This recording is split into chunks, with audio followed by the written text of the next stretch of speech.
God is very universal.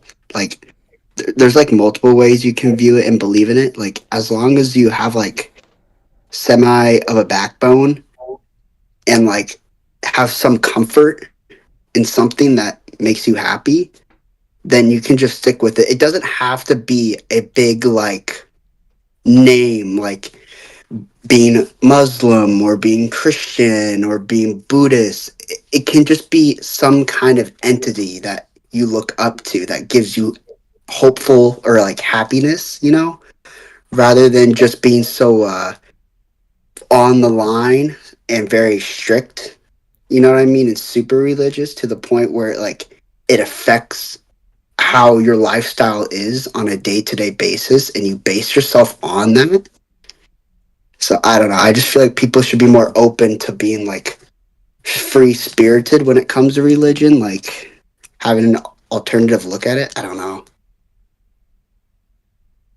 That's Yeah, I really really like that idea of having like an idol of God, like kind of what I guess what you're saying. Like you Uh, could just have like a different person, and then they just like have an example and show you that like there's other stuff than what what we normally do. I don't know. I guess like it's like proof of magic. I like to say. yeah, that's a better way to put it. Yeah, exactly, Tyler. do you guys what do you guys worship? Me personally, Yeah. God, Jesus. God, Jesus. How about you, Tyler? Mm, I don't know. Undecided. I mean, like, everyone worships something. Like a gym freak, he worships his own body. He worships Yeah, the true. gym itself. A person obsessed with cocaine, they worship cocaine. It's kind of like worship doesn't have to be something divine. It's whatever you look up to, whatever your goal is. Yeah. Is there anything you worship, Tyler, or no? I would say everything. Hmm. Like it's almost like finding God and drag in everything. Okay. I like Like that. I don't know. I guess that's kind of what Ram Dass would always talk about.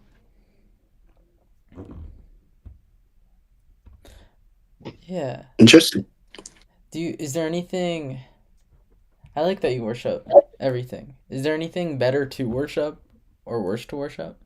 Like a serial killer versus I don't know, like Ram Dass. I think it's good to like investigate and like decipher everything and like kind of learn from everything and like not shun out anything bad, but like learn from it. Um,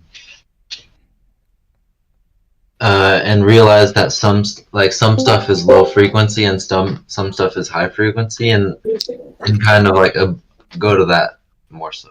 That's so open minded. Hey Skylar. Hey, Yo, Skyler. It's I valid. just got to talk. Yeah. Hello. Hi. Hello. Hello. Hello. Yes. Okay. Wait. Sorry. I don't want to disturb anything. What are you guys talking about? We're talking about religion. Yeah. What? What specifically? Let's hear your It's just like, what do you overarching worship? I guess. like everyone I mean, worships something, whether that's money, sex, a god, a job, or a goal. Like is there anything that you worship? yeah, probably just like money plus fame plus success. I don't know. Whatever. Like that's like not really, but like that's kind of what I'm like, you know What focusing on right now. Like in a sense, right? Like it is like kind of like building technology or whatever, but you know, a motivator for sure is like building something big and like getting recognition for it. hmm. I'd say that's like When it comes down to it, do you care about like money and fame? uh I think it's a means to an end. I think like with more money and more fame you have more ability to do more things. Like, if I have $1 trillion, I could do whatever I want with it, right? Like I could build any technology I wanted. I could, you know, shape the world the way I want it to be, right? So same with fame, right? The more fame you have, the more influence you have on like your vision for the future. So yeah, like I definitely want that, but it's not like the end goal. It's like an enabler for more ability to change the world. So wouldn't your worship be like to change the world then? I guess I don't know if that's like a worshiper, but like I'm like kind of short term still. Like I definitely admit, like regardless of how I think about it, it does feel nice. Like it does sound nice in my head to say I have money and I have fame. Hmm. So yeah, yeah. Anyways, what do you guys worship? Um, you want to go first, Max? All Yeah, cosmic Mac. knowledge. I don't All worship right, fine. anything else. Nothing else matters until get all cosmic knowledge. Yeah. What is it? What does it mean to worship all cosmic knowledge? I guess. Yeah, what does the word worship even mean? Yeah, I feel it's just to like put something, almost like put something on a pedestal, right? Like put something above possibly even yourself. Wait, Yeah, like to wait, like what? Yeah. Wait, Tyler, what were you gonna say? to like desire. So like you desire the pursuit of all cosmic knowledge. I don't even desire all cosmic knowledge. It's what I must do. It's what I want. I guess a desire seems more like something like desiring sex, something that's like not controlled. I do have desires and I'm trying to overcome them for my pursuit. Makes sense. But Like, what are your desires out of curiosity? what are my desires PG. that PG one. I'm trying to overcome? Yeah. Like eating food. If I don't meet my Okay. requirements for a day, I fast the next day. Other things like lust, trying to become celibate, and socializing, like accepting with yourself, like just the seven deadly sins, I guess, for the most part. Like being lazy, gluttony, just trying to put all of my everything to my worship, all cosmic knowledge. I like it. Yeah. Tyler, I want to hear your idea why you wanted to do this meeting. You had something to tell us. Oh no, I mean I was kind of just throwing ideas out there and then kind of pick. I do think the topic of like talking about who Jesus could have been, or like Buddha, or any of the other religions, I do think that's like interesting. I like talking about it. It is fun to talk about that. I do also like my opinions on that. If any of these religions are real, I would get sent to hell like instantly. So Oh, same, bro. I'm done. I'm done, Zoe. For yeah, real, for real. Oof. yeah, yeah. Like it's like I said, like, I can't even like utter this thought out loud. I'm like, yeah, struck down instantly, sent to hell. It's not like not that extreme, but I don't have too much belief. Wait, so where did like It's just like, Jesus and Buddha come from, and who are they? oh, I mean, like I think okay. First, I think all religions like they were founded by some great people. Like you need to be pretty freaking amazing to be able to start a movement like that. But like for example, for Buddha, right? Like the whole story about like him meditating under a tree for like 40 days, or, like in a cave. He's nothing just on shrooms, right? Like it's like there's no like or like at some point, right? Like because like most like East Asian religions are like pretty psychedelic, heavily influenced. Um, I think there are like stories of like yogis being able to achieve that level of consciousness through meditation rather than like psychedelics. But it's not like it is like a psychedelics kind of religion. I would say. That's like really brutally putting it, but I think that's like where the inspiration came from, and I think a lot of it could. I think it will make the East Asian religions like Buddhism. I think it's probably as close to the truth as like any religion is ever going to do. But yeah, I mean, as for Christianity, it's just like I think it's just a guy who was really good at making other people believe what he said. But also, yeah, yeah, that's basically it. But one of my friends, he's Muslim, like pretty devout. Like in Islam, they also do say like Jesus was a prophet of God. And like a lot of religions, they overlap, right? Like a lot of the concepts are exactly the same, almost. Like if you kind of zoom out a bit and like get rid of the details, they all believe in really the same things. Even like things that you wouldn't consider the same, like Hinduism versus Christianity, it still is kind of pretty much the same. Hinduism, they believe that like I mean, there still only is one God. He just has many avatars. Um, you know, it's not too far off of all the monotheistic like Western religions. But yeah. Anyways, that's my high level thoughts, I guess. He cooked. He did. What you said Yeah. about Eastern religions being like psychedelic in a way? Like when you put psychedelics in the mind, it kind of just connects everything and allows you to have realizations and unlock new parts of yourself. Like one of my friends Yeah. would take psychedelics to go gambling in groups, and they were all like professional gamblers, and it gave them a form That's of fucking crazy. Who? What? he's like 30.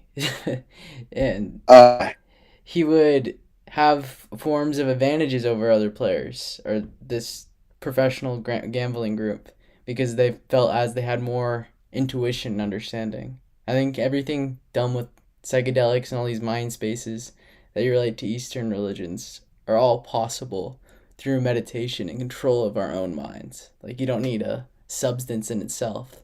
It's just kind of a cheat code to randomness that can sometimes work out, but you don't get the full understanding. sure. Yeah. Maybe those are all like avatars who are able to embrace it without the cheat code and just be it.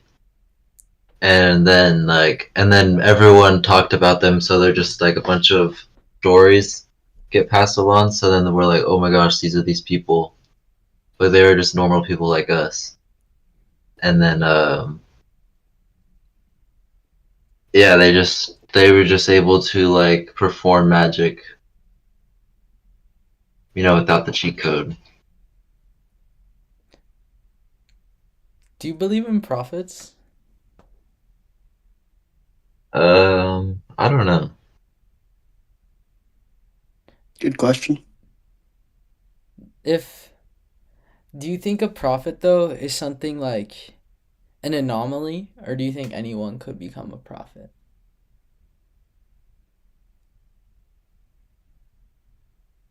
I mean, if you want my sense, I feel like in a sense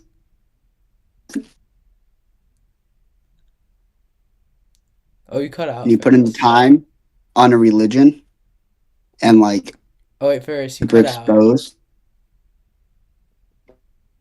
to become a prophet. Like I don't know. I feel like Hello? you could.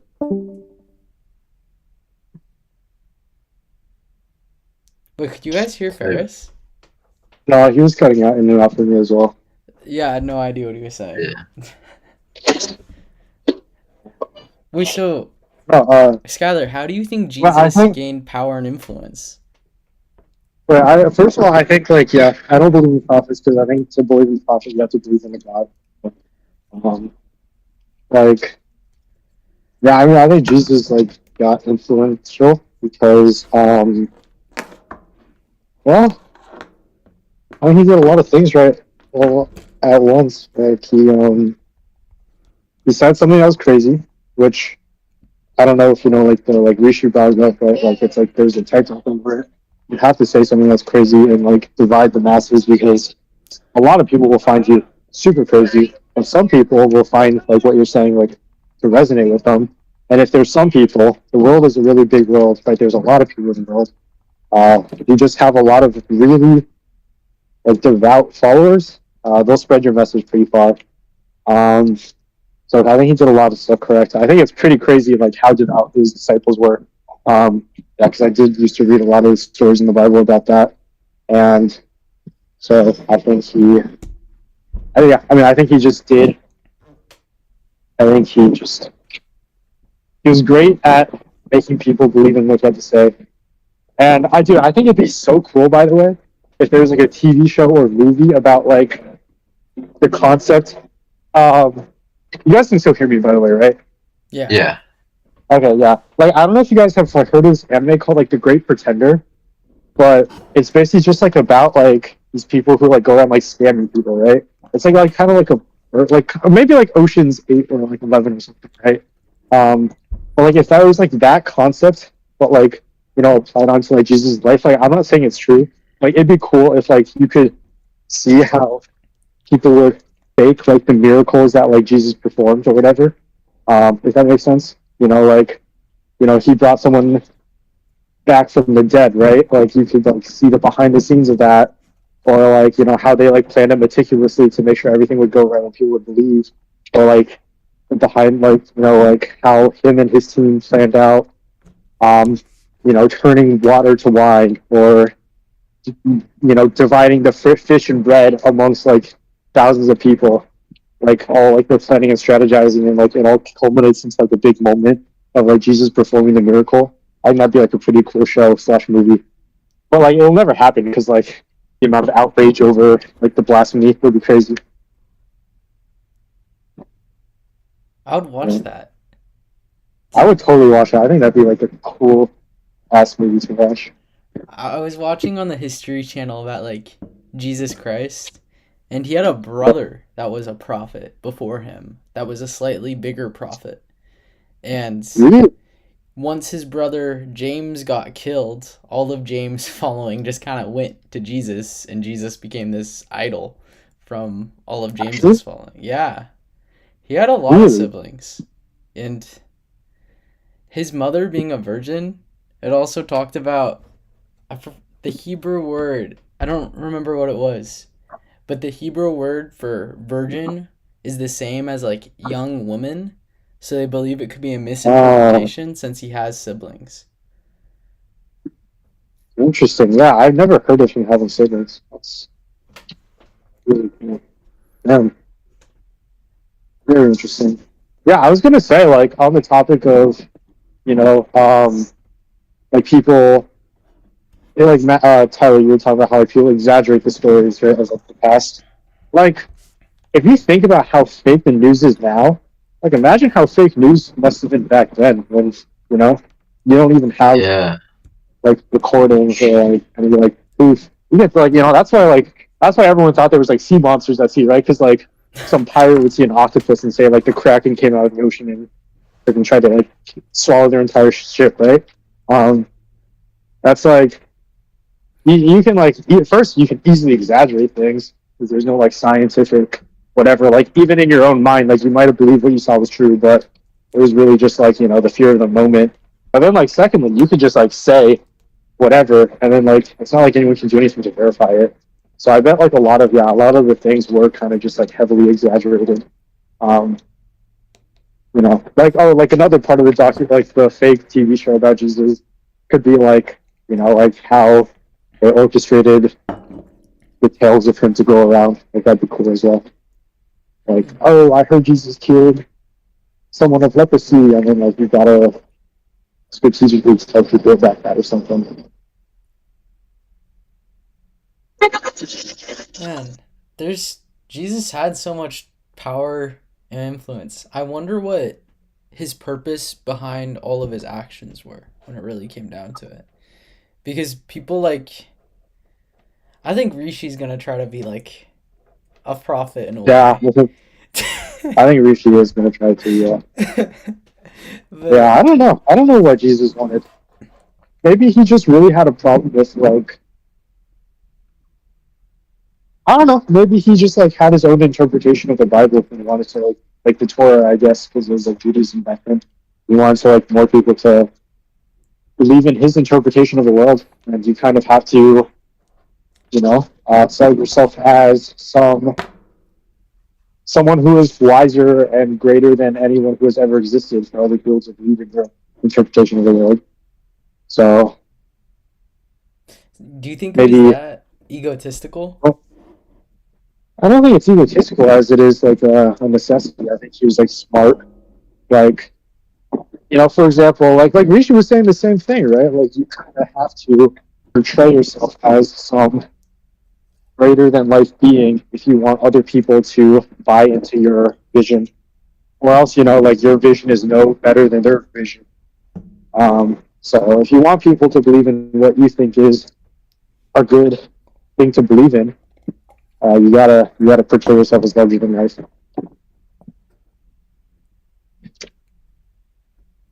Yeah, that makes sense. It would create a lot of power and divide. Skylar, I like your point. Yeah, Like, think about this, Tyler and Skylar.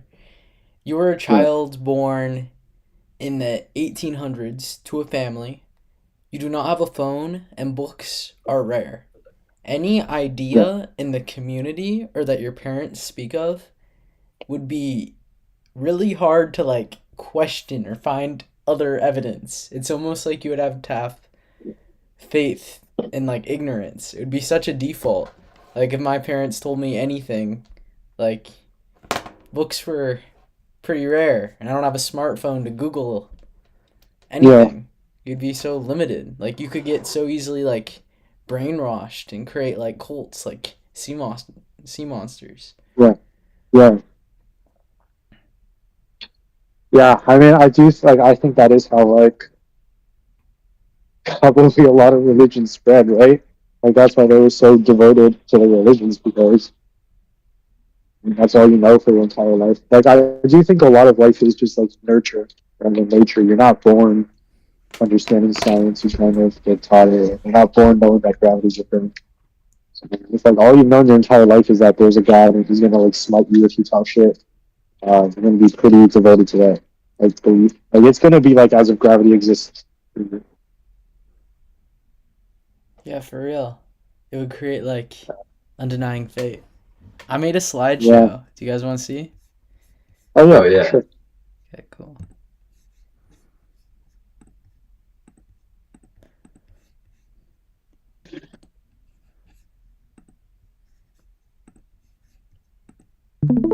Alright, perfect. Can you guys see my screen? Yeah. What is religion? Okay, guys. What is religion? I thought about this for a long period, and I want to hear your guys' ideas or like assumptions to sum it up, because I came to a conclusion and it was like completely wrong. I think religion is just like the belief in a concept that you think is greater than just yourself. Like something that transcends just your life. And I guess like more like I don't know. I guess the way we define religion as like, right now, which is probably just like a belief in a higher power. A higher power?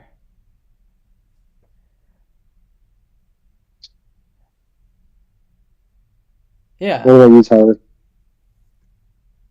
Hmm.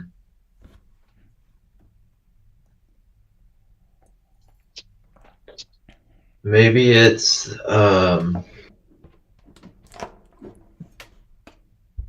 the story of uh of people like Jesus, how whoever we want to call those people or whatever, like the idols of God or whatever. I think that's a cool word. but the stories of them, I think it's like kind of like spread out in each kind of like part of the world, I guess, to influence like a certain set of people about the same idea. So if you could sum that up, what would religion be? Um,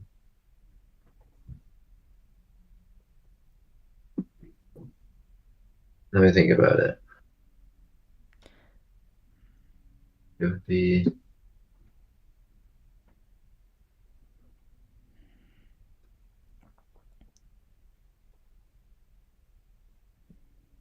like the story of the reminder and influence of God in different people characters.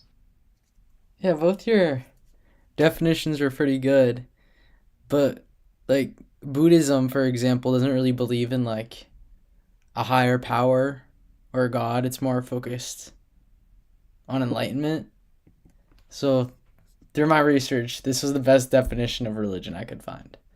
It has these 5 aspects: sacred texts or teachings, rituals and practices, ethical codes or moral principles, communities or institutions, belief in a supernatural or transcendent realm. Communities and institutions are important because having a religion like by yourself, if you believe in some higher form of existence, it doesn't really seem like a religion. It more seems like spirituality, like creating your own guidelines without anyone else. And belief in supernatural or transcendent realm, it fits into more categories because it's like can be non-dual or other layers like 4D. That's what I found. And then I was thinking, what's the difference between philosophy and religion? Philosophy is human reasoning, change open to date about fundamental questions, while religion is dogma and something beyond human reasoning. Religious texts are divine truths without question. So philosophy is more willing to be open to change. I really like this quote from Heretic. The only true religion is control. I find that to be true. Control, which isn't necessarily a bad thing. We are all controlled by something. Everyone is a slave to something, no matter what that be. Some people are slaves to drugs, sex, beers, football, nihilism, hedonism, being a stoic, celebrities. We all have a slave master. Some have multiple, and it's what controls our life. And religion is more like a group of people all being slaves to one idea. It's more of a form of power. But the thing is, religion isn't open to change. It's the divine truth no matter what. So this figure that you see that I've put there is not something that is changing. It's a constant. So these people, while there's a power for being in a group, it's not a flowing power. It's not an ever-changing and growing power with new science and spiritual ideas and ideas about the universe. It stays dormant. The difference is, with unified philosophy, no matter what it may be, feminism, socialism, communism, it's more open to change, like a flower growing. And it has the same form of power as a group, but with new evidence. Philosophies are more common and open to change. So the flower is what unites them. The flower continues to grow. It has new evidence. It may grow a different direction or curve or sway, but that's what truly brings them together. These are all human-created concepts and ideas. Whether something is considered religion, philosophy, political party, or any other label, It's really irrelevant. The reason that we have these categories is to use the same vocabulary and understand each other when what we are saying. Because understanding one another and coming to mutual understanding is essential for growth. But when it really comes down to it, these are all made up words. People debate them, and it's really meaningless to debate them. Why do some people...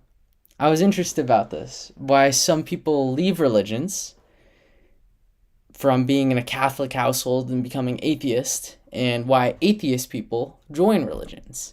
Like, what makes someone join a religion versus what makes someone leave a religion. Studies of two Canadian psychologists, Robert Altenminer and Bruce Hunsberger, they had 4,260 people participated in a study done in the 1990s where they wanted to determine what made people leave religions and what made people join religions. Amazing apostles. This is group one that they categorized. People with strong religious background, strong understanding of concepts in the text, but then they decided to leave. What characterized this group of people that had a strong understanding of religion but chose to become atheists or agnostic? These are the commonalities. These people came to the conclusion alone. In religion, you're often raised and told to seek the truth above all else. They tell you this repeatedly, over and over. Seek the truth above all else. This is what the most important thing is. So from these lessons of seeking truth, they applied it to real life. They seek the truth above all else. And when they found contradictions in their religion, from modern day science or ideas of evil, they seeked the truth above their religion. And many other reasons that people left their religion was modern day politics, like ideas of sexism and homophobia that counteracted with it.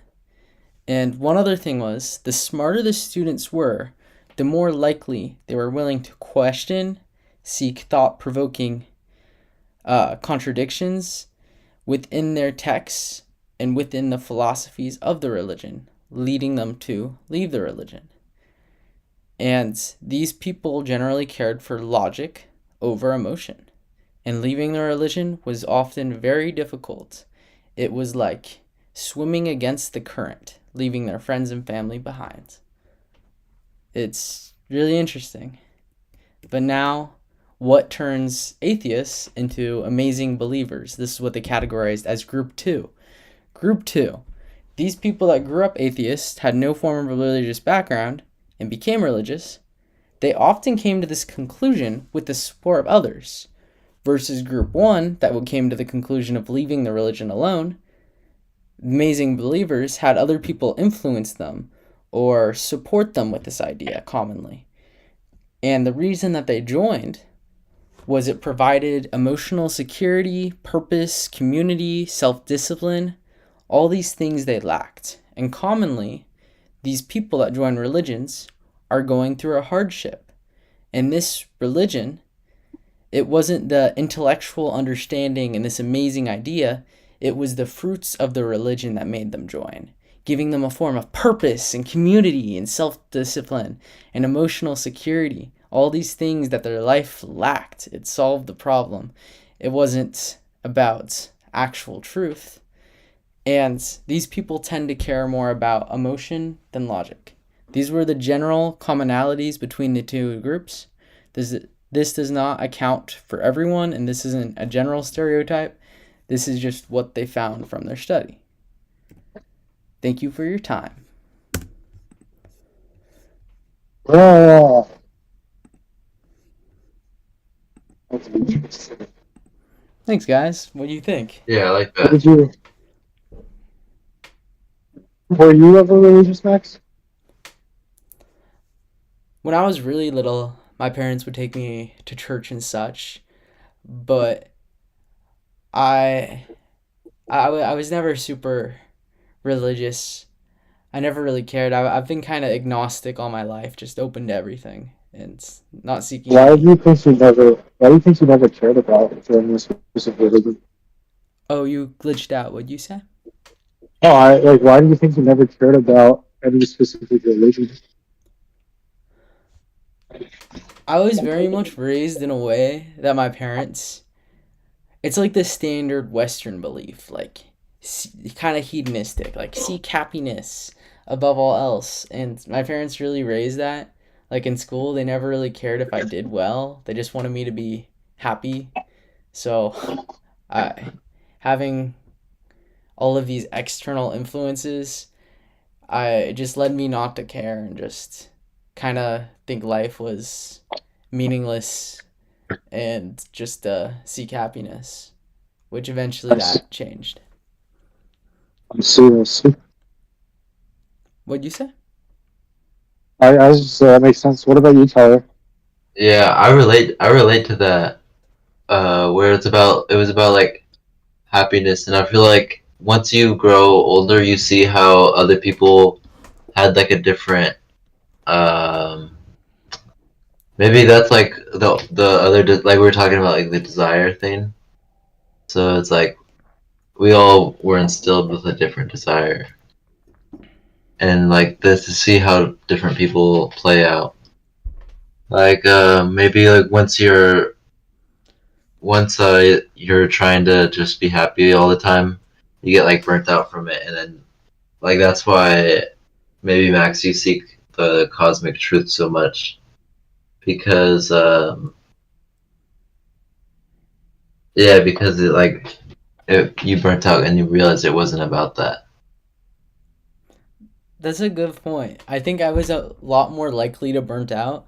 Like I grew up with very very little like rules or restrictions. My parents just wanted me be happy. I could do anything I wanted. I would stay up late and such. Even like my parents really didn't value me doing good in school. They really just valued happiness, which would make me a really creative person, but it kind of held me back in some ways. Like I remember asking my parents for help, and my mom would often help me find a way to cheat on the homework rather than do it. Like she would have me memorize the answers off some website for a test instead of learning it. It was not an ideal situation, but I'm glad how I turned out and the path I went down. Yeah, I think the path it always makes sense looking back. Skylar, wait, tell us about you. I'm so interested now. Getting like an eye into Tyler and me. How did you turn out this way? I knew you were religious, but give us a more in-depth story. Uh, yeah, sure. So my parents weren't religious when we moved to like the United States because they're from China, right? So my dad was a little bit Buddhist. My mom didn't really believe in any religion. One of my my best friend, he was a Christian. So he just took me to like some church Bible studies. I was like 4 or 5 years old, and I just like going.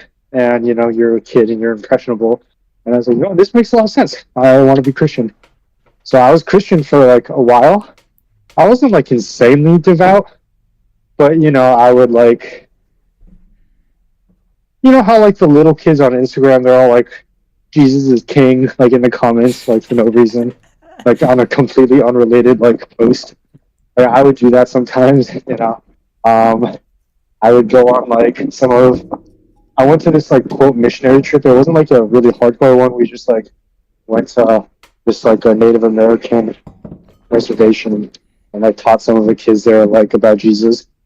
Um, but like the reason that I stopped being Christian is actually like kind of silly, but I just took a biology class and I realized evolution was just like kind of a thing. And I like kind of like reasoned about. I just like thought about it and I was like, you know what?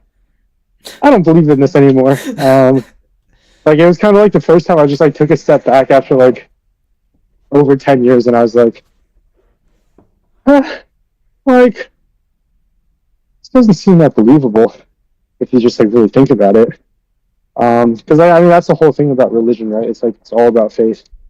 If you if you ask any of them to like justify why Jesus is real, like or like God is real using logic, like they're not going to be able to do it because it's like like it's a core tenet of like every single religion. Like don't question it, just be faithful. You'll go to heaven.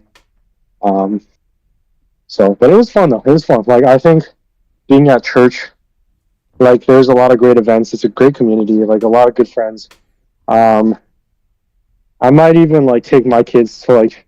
I might just take my kids to like every single like religious, because I do think it's like helpful to like, build some like a sense of community and friends and whatever. But I'll just hope that they're small enough to realize that not that you know. um, but that's kind of like my journey into like I guess like into religion and then like out of it. What's your opinion on religion now? Like the role it plays in society and what leads people to stay in religions? Because you I think were. religion is good. I think religion is good for society. I think like it's like laws. Like, I think most people wouldn't kill people. Like even if it wasn't illegal, most people wouldn't just like murder people. But I do think some people would. It's the same thing. I think a lot of people have stories about how like religion transformed their lives for the better, right?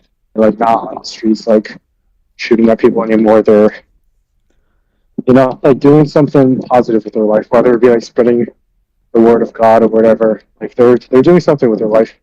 And so I definitely think it's for society, I think religion is great. Um like it brings order. Like religion was the first form of order. Like even before there were like cities and kingdoms, like everyone believed in the same God, and like the priests would like be able to like, or the shamans or whatever would like be able to get you to like go to the temples and give offerings for the church and whatever. So I think just in terms of like just bringing order to society, I think religion and like making sure, yeah, I mean it really is just like bringing order to society. I think religion has definitely been a net positive for society. I I do completely think it like that's just disagree. yeah. I I think we can't say anything is good or bad. We simply don't know. You could say it's good in the means of it is good for the goal of having a balanced society, but good and bad in the cosmic range of things, we don't know what is good and bad. It's also like guesses. But Yeah. even that, I think religion really closes people off. Like, there's I people think yes. Oh yes, I keep going. people like that are true truth seekers. Like Tyler has explored many religions, and you look at his art coming up with his own ideas and coming to his own realizations.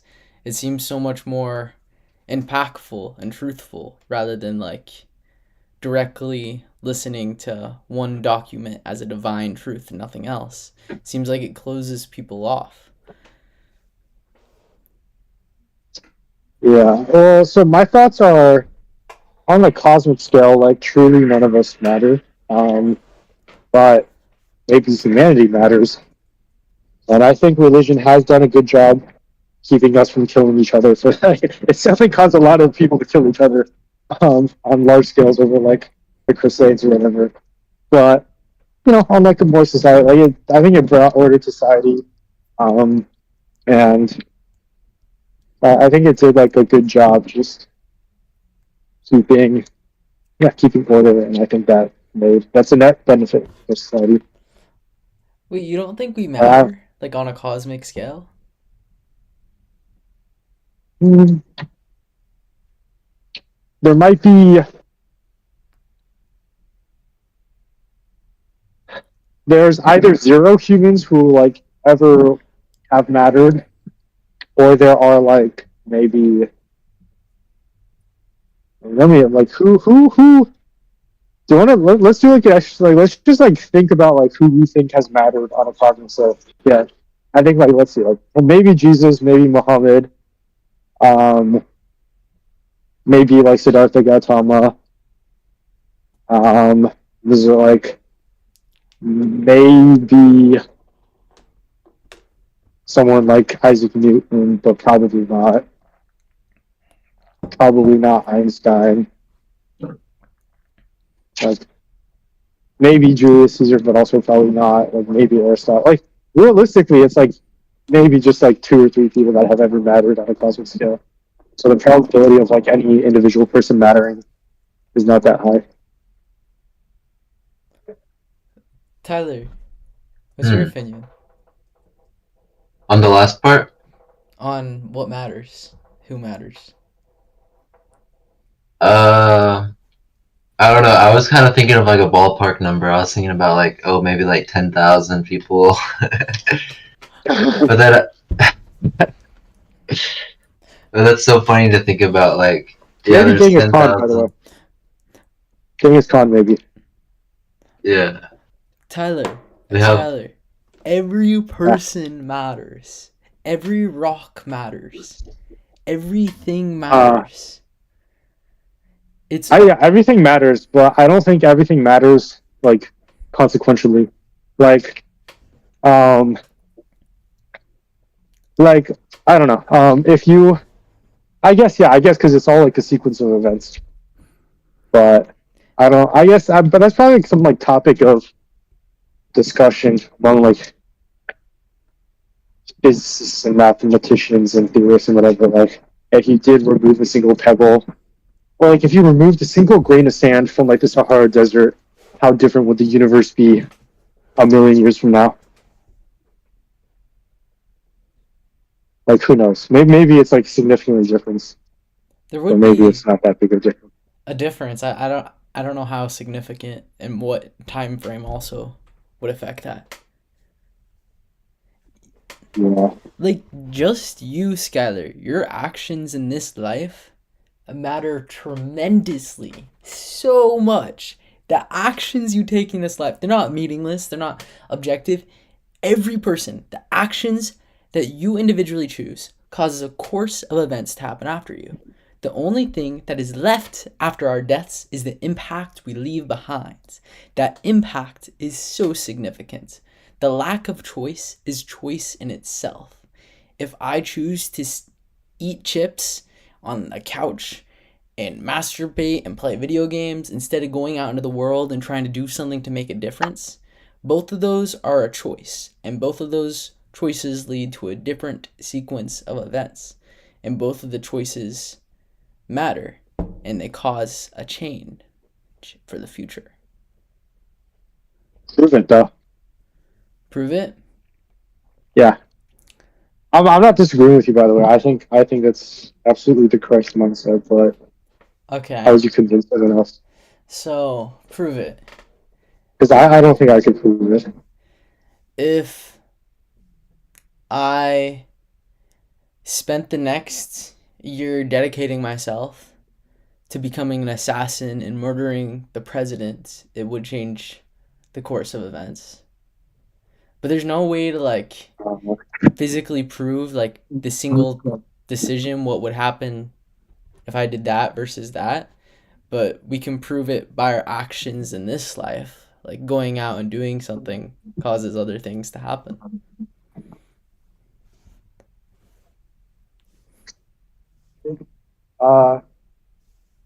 Wait, can you still hear me? Yeah. Okay, yeah. Sorry, I was just like wearing headphones and like walking my dog, so I'm not sure if like audible. Yeah, like I think that's the thing, right? Like I think religion, it's based off faith. I think universalism, the mindset that everyone has a tangible impact on this world is also just based on. And so we can like maybe I don't know. Rishi said he was doing some cool math, but I don't know if there's like a good mathematical way to prove that everyone matters. Like, so, Could you repeat the last part? You're cutting out. oh, sorry. Can you hear me? Sorta. What about now? Yeah. Can you hear me now? Okay, sorry. I think I like. Wait, so basically, like every religion's based off of faith, right? Like faith that you'll go to heaven. I think universalism is the same thing. Faith that you matter to this universe, and until like we find a mathematical way to prove that one person's life significantly matters, I think it's just going to only be based off of faith that like people you matter. But isn't like everything based off of fate? Fate is the gap between, No, faith. yeah, faith. Like everything Oh, is. sorry. I Like thought, I have a form of faith that my memories are real. A form of faith that gravity will exist in the next moment. There is knowledge and we can make logical conclusions, but we can't really be 100% certain about anything. It all comes yeah, down to faith. So even the average yeah, man, the atheist, has faith in things. It's just where we yeah, apply our faith. yeah. But I think, like for example, gravity existing. There's things that you can be more faithful of than other things. Like you can, like even though math is incomplete and like science, we're not like nearly knowledgeable enough about it. There are like experiments that we can do to validate and verify that things work the way we expect it to, right? But we can never validate or like experiment with us taking one action versus another action because like you can't until we like develop like technology to simulate the entire universe or put ourselves into parallel universes, we'll never be able to see like if our course of action has like or like develop some form of mathematics that could prove this. Like we'll never be able to see if our actions actually matter. Couldn't you do it on like a small scale? I Or think I you can, yeah. guess I think there are like simulations that like if you you had know. two ant farms and you did one small Yeah. action to one ant farm and did none to the other, even though they're not the same Well, exact ant yeah. farm. I think it's easy to convince anyone that like their actions matter on like a local scale, right? Whether that be like your local community or like maybe even your city or maybe even your like even in like the world, right? Like easily for sure, like people's actions have significant impacts on this planet, but this planet is like smaller than a grain of sand in the Sahara when you think about like the entire universe. So that's like when it gets hard to like convince people that their actions matter on a cosmic scale.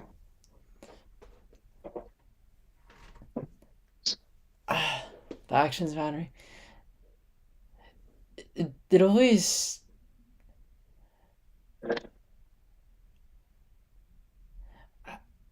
I can't think of an argument where they don't matter on a cosmic scale.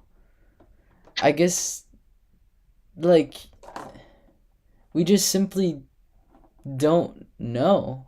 And we can't know until we find out. The actions I take on here on Earth, it's another, like, what if, but, like, if I spent my entire life understanding quantum physics and found a way to, like, teleport one particle to one space to the next, it would matter on a more cosmic scale, be associating with bigger things. Even our planet itself is like a drop in the ocean, and that drop can cause anything to happen, and we're a drop too. Everything's so connected. Even us, we're all just patterns of consciousness that emerged from the universe that are pretending to be humans when we're all really something big. Trying to cut off where a human begins and ends is hard, and same goes with the planet. Energy is constantly changing and moving. The universe is a whirlpool, and just we're the whirlpool pretending to be individuals.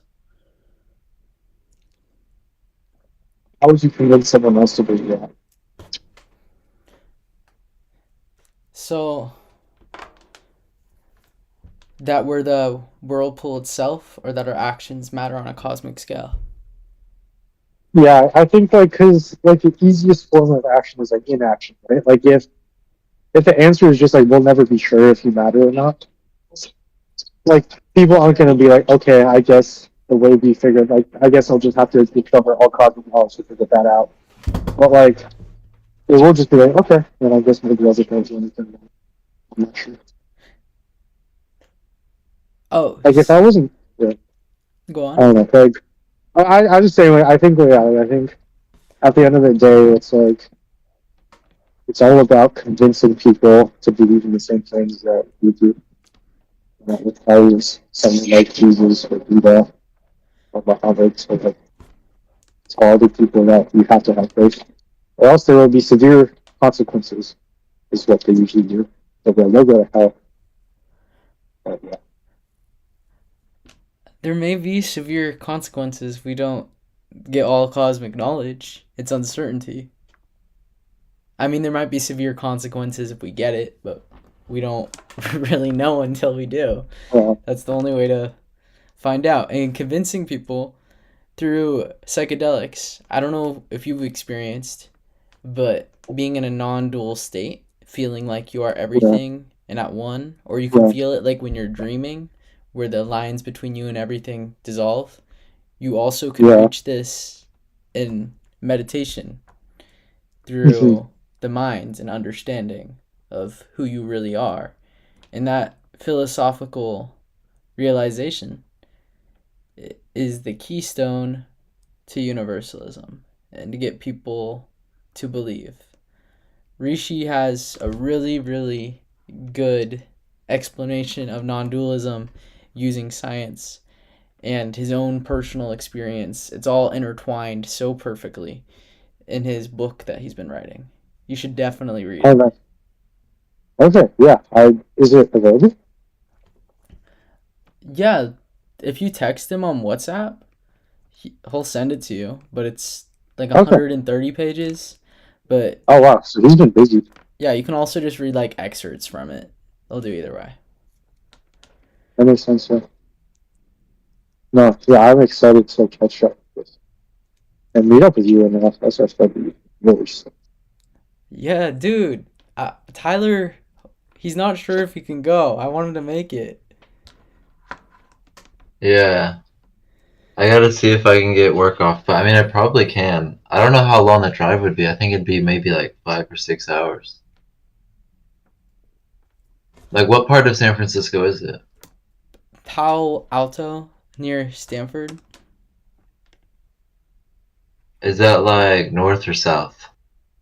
It's below SF. It's like around where are you in San Diego? Yeah, San Diego. Oh, it's probably like in like a 7-8 hour drive to go to. Let's see. Oh But yeah, it it's would be a 7 hours. cool journey though. Yeah, it would be cool. So yeah, I'll have to see. But I'll be there. I could be like how they have the one person at the meetup with the person on the phone. Yeah, we could do that. You guys are all hanging out, and I'm just a screen. That would be fun. We do that. We could record an in-person podcast with you as a computer and like sitting in a seat or something. Yeah. But Well, okay, I got a dip. I'm sorry. I have a lot of work. All good. Venture forth, Skylar. oh yeah. All Alright, see ya. right. All right, wait, Tyler. I have to hear about how Jesus is an alien.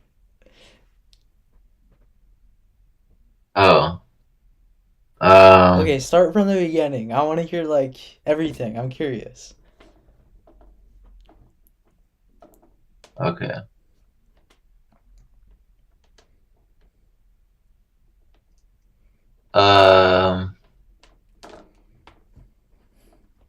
Oh yeah. So it's like, okay, yeah. So we could be. So like this is all theory, but I'll just kind of like say it as it goes. But so it's like we're just so like Earth is like a fresh planet. You know, and it's nice. Or like maybe we come across it and it's like, damn, you know, it's pretty far from this sun thing that's like randomly out here, and it has water on it, or maybe it was ice before, but they're like, oh yeah, we can figure out how to make it habitable. But so a lot of I guess the population or whatever. I mean, whatever people from other planets. Um, I think we're connected to them. So like, yeah, let's just say we are them. So uh, we maybe have these like 4D and 5D lives where we have like 200-year-old lives or like 1,000-year-old lives, and you know uh do some like Rick and Morty stuff and like that type of life. And so like that's kind of how the aliens are. Like they're kind of like just like there. You know, there's also like the council and stuff. Wait. Can I recap Kind it of. to you to see if I'm getting the full story? Yeah. I haven't even got there yet, but Okay, yeah. okay. So, Earth uninhabitable, frozen, or rocky terrain. It's not what it is today. Some form of creature entity, 4D on the fifth or fourth dimension, is somehow linked to our physical 3D plane, and that is who we truly are. These 4D, 5D creatures, and they discover Earth. Yeah. Yeah. So yeah, who we are on, or like let's say Earth is like right here, and it has this kind of like force field, like that grid we were talking about is like the 4D like energy grid. It's like protecting us, but the Earth is only 3D mostly, like how we're only capable of 3D, like because of how we evolved. But yeah, so we get sent from these other planets over here, and but yeah, so we live like we've been like this is all connected, so like this is all one big planet basically, like one universe. But so we can be over here, on whatever this other planet, um, and they, it's like yeah, they'll send you on Earth to like heal the past trauma of humanity. Like so it's like they'll send like Earth is here, so they'll send people at every section of the Earth to get sent there and heal the parts of humanity that have been like tarnished. So like you'll heal these kind of like this like trauma, generational trauma. We kind of recap And again to see if I understand. yeah. Okay. So the Earth has a form of the energy grid. It's like the energy grid in the drawing we're both working on. That's how I imagine it. Yeah. And this energy grid is really something bigger, and the Earth is not a single thing. It's something much larger. And the 4D creatures, 4D/5D, which are also us, are sending themselves to Earth to heal humanity. That Yeah. was any part of In that right? order Yeah, that was right. And then so yeah, we're healing humanity in order to evolve back into like 4D. Like, I guess like how the Egyptians used to, do whatever and have like, the free electricity and all that. They were trying to send us back to evolve back to there. But it's like Earth is kind of like a hub between that. And so we're just like having this. I mean, we were only born whatever like 20 years ago. So it's like we're still super fresh into this. So we're like thinking, oh yeah, this is 3D Earth. But really, we were sent here to help help with the transition, and especially like now, it kind of shows it more. But really, uh, we have these like blue people lives, I guess, on this other planet. We're the blue people. Yeah, Wait, yeah. are we all the blue people, or is it a select? Do we all have this Um, connection, or some humans like lifeless that we're supposed to invoke or connect? How does that work? I like to think that we're all blue people. Uh,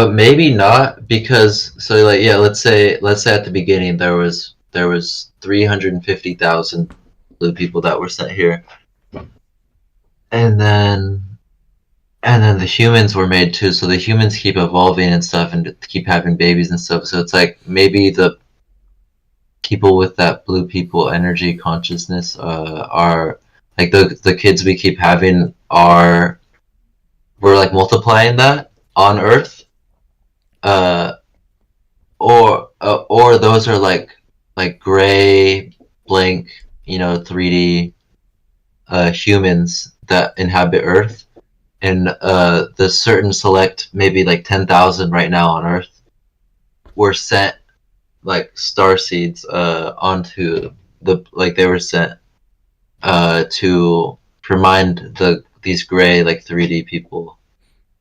The Um, people that were sent know that they're sent. I think they get reminded by someone else. I've been seeing all these stories of people having like some mentor that comes to them and will like remind you. So it's like it's not like it's not like I have like it's not like I find some like sketchbook in my pocket that says like, oh yeah, it's my ID card, my blue person card. Oh yeah, like I must have forgot this. It's like which that would be so funny. It's like how I was saying like if you choose to awaken to your mission, then you realize. But it's a perfect set of parents and perfect set of whatever to make you realize. So it's like it's designed for you to realize and to help evolve the consciousness. Is it like a set of events that make you realize?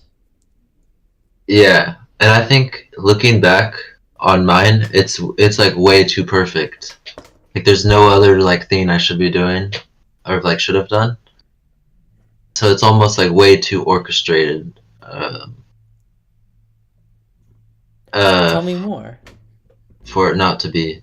And so I realized this stuff more. And so yeah, basically, so like yeah, Jesus was just one of these star seeds that and so was like Buddha at a different time. He was sent on this side of the world though to help these people because they were dealing with a different problem than the whatever was happening. Because wasn't it like a deal with Egypt and like freeing the slaves Mm-hmm. and stuff that Jesus did? So it's like he was really sent by. They were like, oh geez, like they got a hold of our slaves, and it's like not like the aliens can come park up on the planet and take their lightsabers out and like fight them. They send Jesus to come do it as a human. Uh, and it's like looking back now, he really achieved that goal. So it's like that's the best reminder and like thought of him is that he really was able to achieve that and have really big significance because millions or billions, whatever, lots of people are talking about him and inspired by him. So it's like that's one of the good takeaways is that if you awaken to your mission, you can have great significance. As he did, so it's like he was just sent at that time to like evolve into maybe it's like we went from 2D to 3D at that time or whatever. Like, but it's like you're sent to like do work, like you have chores, uh, and I think it's like because it's like whatever people will get too greedy, power wise and power trip like certain like leaders and we've had and so it's like we can't the people who are like caring about the world up here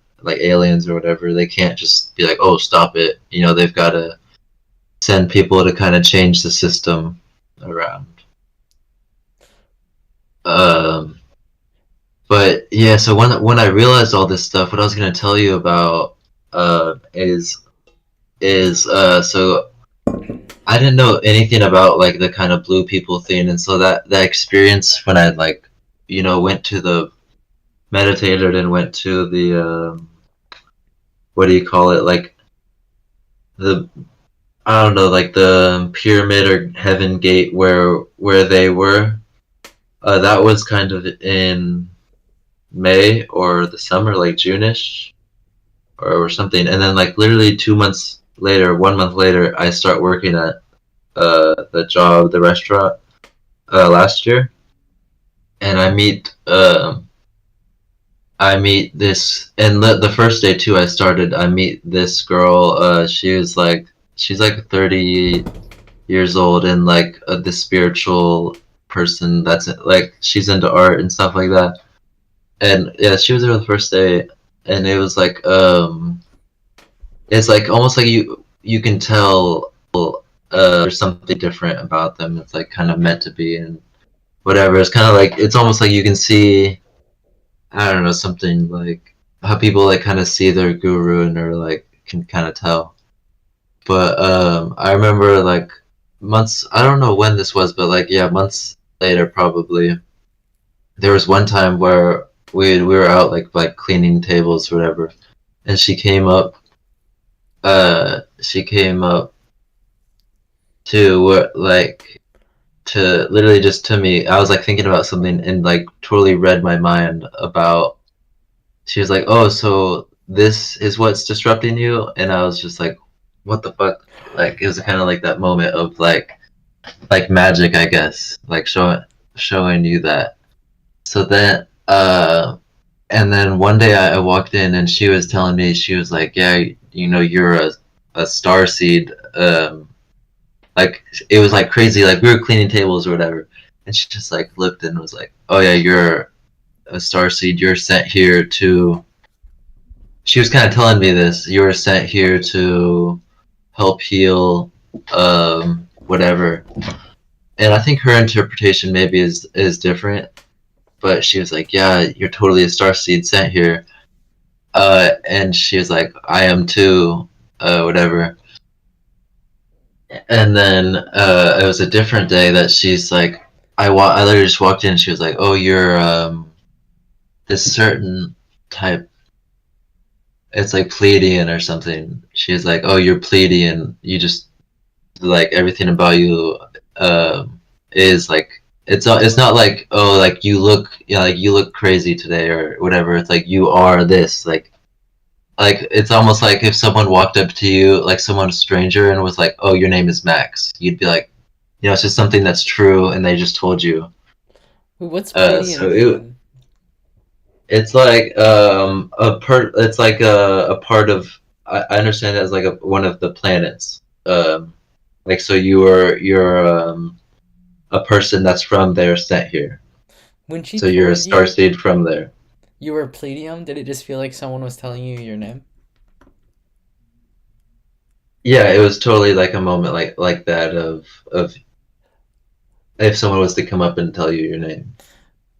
But then it's like I understood it more that it's like, oh shit, like even she was sent just to tell me that.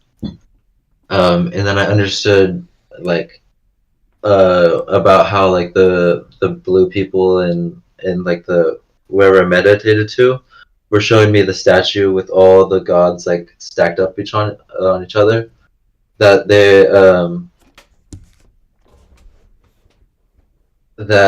that people like because I thought like Jesus was so much more or whatever like was like such like a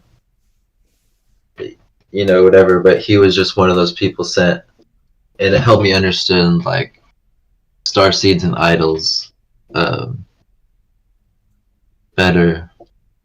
And it was very significant to her that it was like I fulfilled like because it was like a dark time for her I guess and with some stuff, and so it was like my everything I needed in life is fulfilled with just kind of telling this one person randomly. Uh, so it's like kind of like her mission was fulfilled basically by just awakening me to it. Wait, that was her entire mission? It seemed like it to me, yeah. What happened after she awakened you? Like, what happened to this Yoda? Um, I don't know. I feel like it like healed like a part of her too. the part that was like unsure if you were, it's like, oh yeah, I'm unsure if I'm on my right purpose, and then if I'm doing it right, then it's like it confirmed it basically. Wait, what did she say? Uh, What did she say about this? uh, I actually have two paintings with like a text about it. It's um,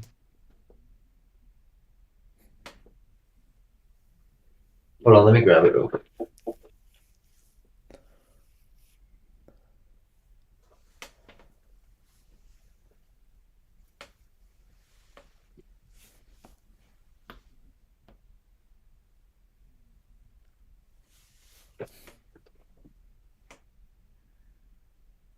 Um,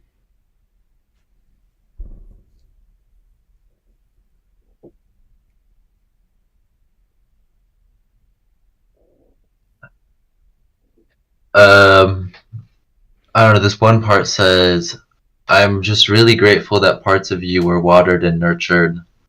Parts of you were brought back to life, and that is literally the only thing that keeps me alive." Um, then like whatever other stuff, but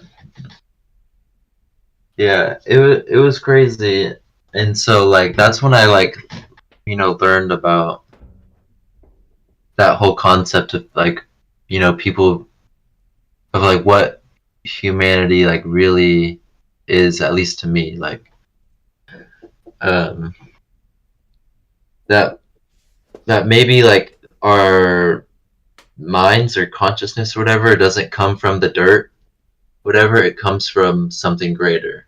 Hmm. um like it comes from the help of people who already figured out Earth, like other planets who already figured out Earth. When you say consciousness, what do you mean? Like it's people have such a variety of definitions. um like the person inside you that's able to like think and decipher things and understand things over time.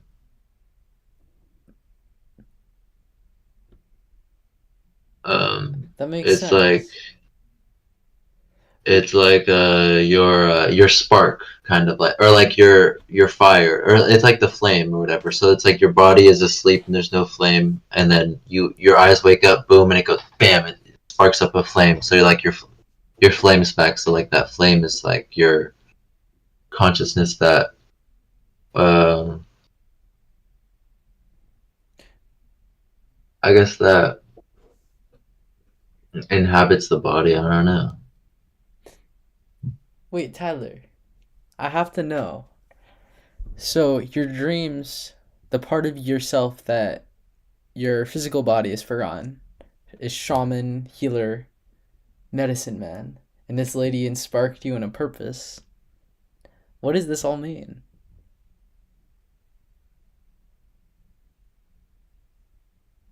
What are you What is meant to the do? purpose? Yeah, what's your purpose here? Um. Oh, yeah. It was that um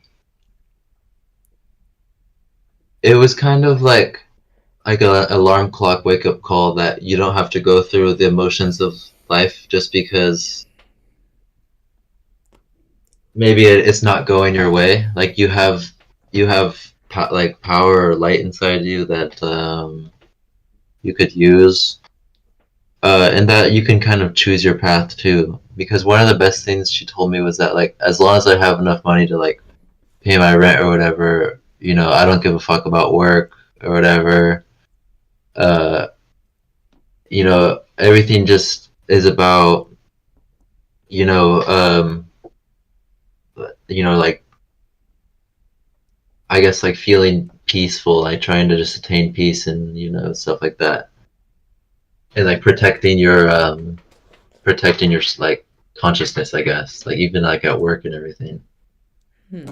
Uh, so maybe, and then it inspired me a path to like kind of be a universalist, I guess, instead of be like a San Diego like party and like stuff like that, because it was like everyone else at work was like that, and then she was like the one person that would like inspire that, you know. But Mm. we would like party and stuff, and then so I was like, oh, you know, maybe I'll just, you know, hang out with these type of people and do this stuff, um, because that's like a resort that like works and it's like I'm comfortable with. But it was that then there was like that other side that, you know, there's like potential. Yeah, I guess you have potential. You have potential. Yeah, and that you were sent here for a purpose. So, is your purpose to obtain peace within yourself? Um, at least for like, I think that's like the first to do thing, the first thing on the to do list, but that's not the purpose. Hmm. I think like the purpose is to like help, like get out of the hole you're in and help people get out of the holes that they'll fall into. Hmm. The same, yeah, the same holes. But you definitely have to get out of your hole before you get anyone else out of another hole. You know, What's the best way to get out of your hole? is to really focus on your own, like getting out of your own hole, like in healing, I guess. Uh, instead of like disregarding it because it's not the right thing to do or whatever. Because you're like, oh, I'm not, you know, I'm not attaining my path because I'm just working on getting out of my own hole. But it takes someone who's like out of it to, you know, actually help you.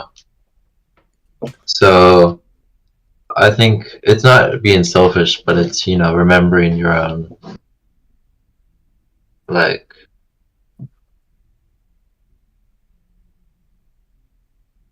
remembering that you have to be able to get out of it to help. That's the most selfless thing to do because you're not able to help anyone if you're trapped in a hole. You have to get out to help others, like you said. That's not selfish, it's selfless. Yeah, yeah.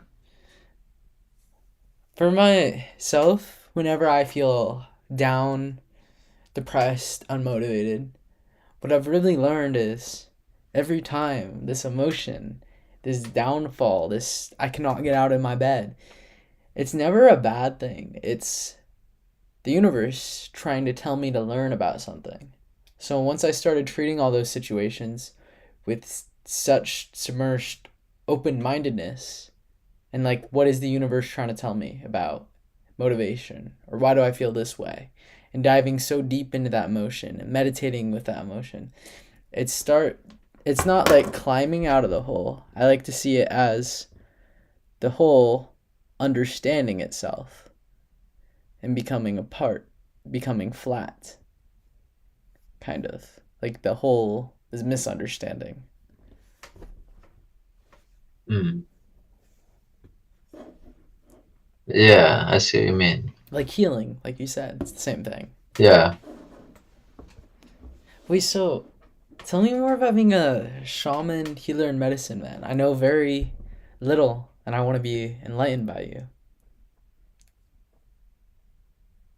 you. Um, wait, where did I even see those words at? Was this something? I think it was the thing you sent me. Oh, I said, what is your dreams teaching you or showing you that your 3D body hasn't understood yet? Yeah, I think I got. Um,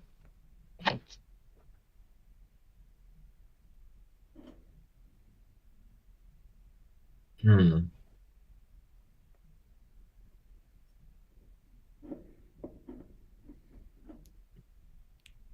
I don't know. I think it's like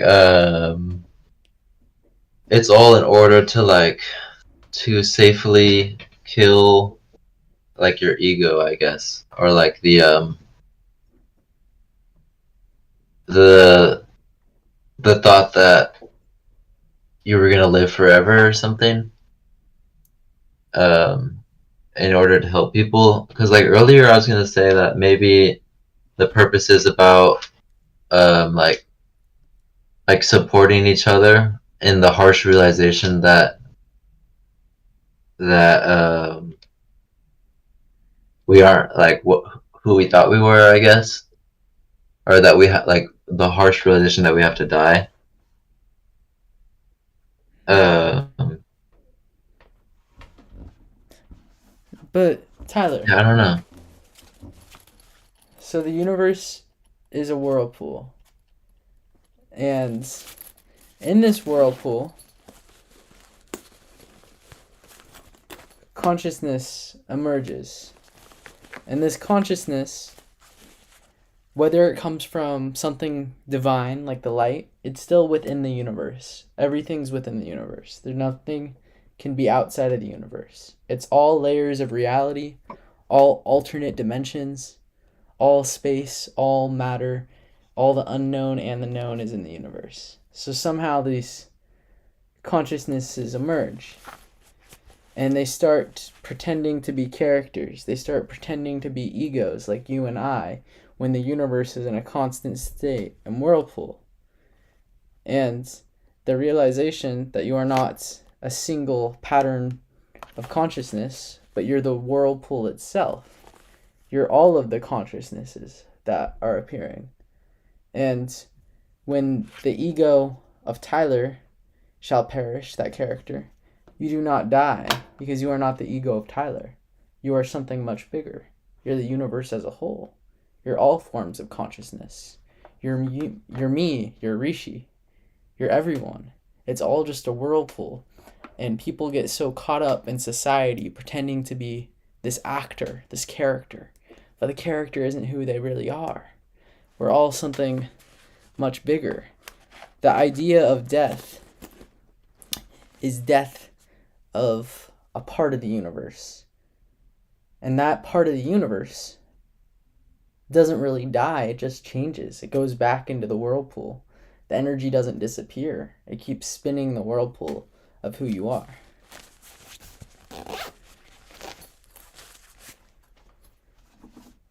Yeah, I like that visual representation with the. Of course. It's like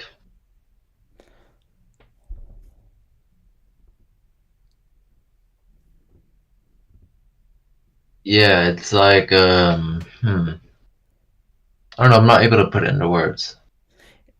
If I pulled out a gun and shot you in the face, you are not dying because you are not Tyler. You are something bigger than Tyler. Tyler is just a perception of you. Yeah. And you'll keep continuing to perceive all the other perceptions.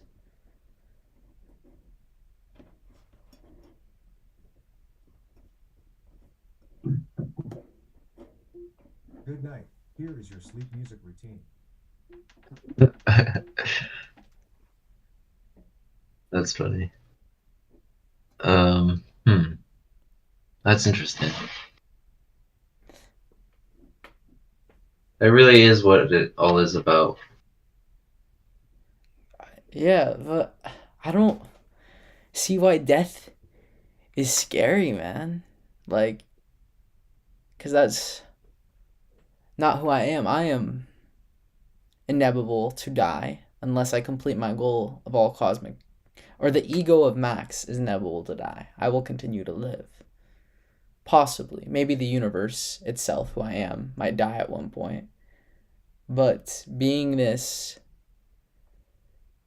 having this perception of myself, like perceiving a nipple on the human body, but the entire human body is constantly changing, and I'm perceiving all of them. But having this ego that I am just the nipple is not who I am. So I should figure out who I am entirely. Every aspect of myself, every perception of myself. It's all so unknown, so infinite. We are both so big. We're not contained in these vessels. These vessels are constantly changing. Our skin flakes are peeling off. We're breathing in energy. We're inside of our body, there's forms of metals. What life and non-life, it's all blurred. We have iron, we have lithium. There's non-living things that is needed for a living thing to survive. They're just abstractions. What do you think about all of this now? Like death and such. Hmm.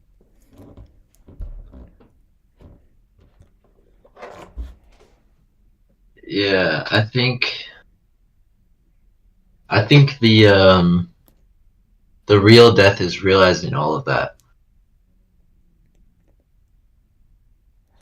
Ego death.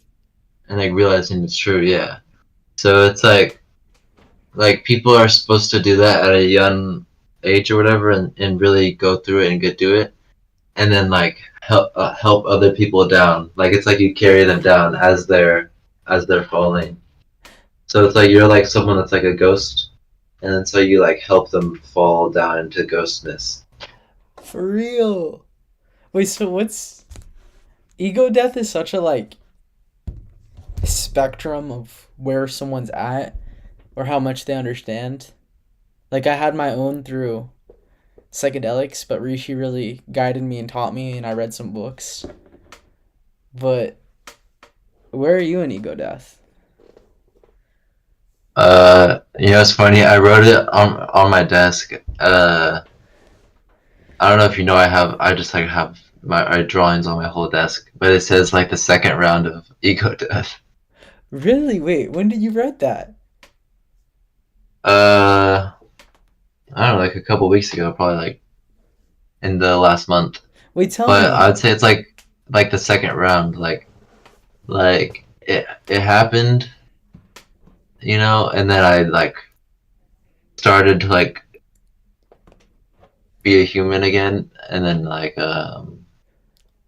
was gonna like go for that, and then it happened again almost. So then it's like I'm on like the second round of like trying to, but it's kind of like it's not like the same thing happened again. It's kind of like the second wave of it, and it's almost seemed like predetermined and orchestrated and like meant to be. And then there'll be like a third and fourth waves like as life goes on. But Bro, and every time you have a wave, it's like you realize what you already understood and expand upon it. yeah, like it totally like you feel way different than you would have like the first time, Bro, I'm and you obsessed. realize that. Wait, what?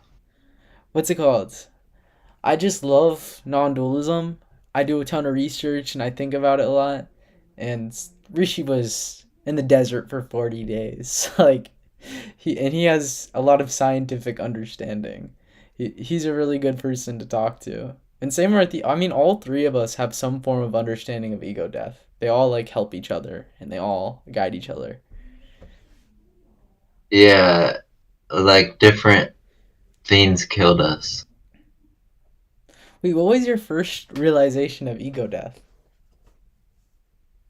Um,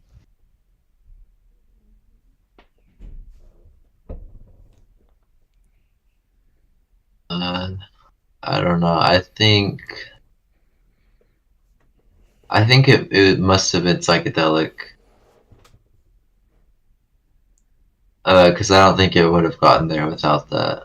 But I think it was the realization that there's more physically there, that it's like your brain doesn't fire at 100%, and then like it did fire at like 20% rather than like 10 for like a few hours. So I was like, all right, there's definitely, we're definitely limited here for some reason. uh, yeah, and like the realization that we were all the same. We were all like the same, whatever. Like we're all.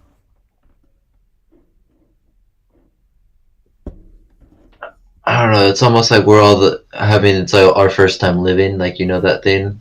Like it's kind of true. Like I guess like we all kind of. We all forgot, and so basically it's our first time living.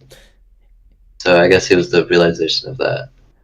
As soon as we're born, we do not see reality like this. We see static and like a flow. We're not able to identify things. And as soon as we're born, I don't think we have any form of conceptual understanding.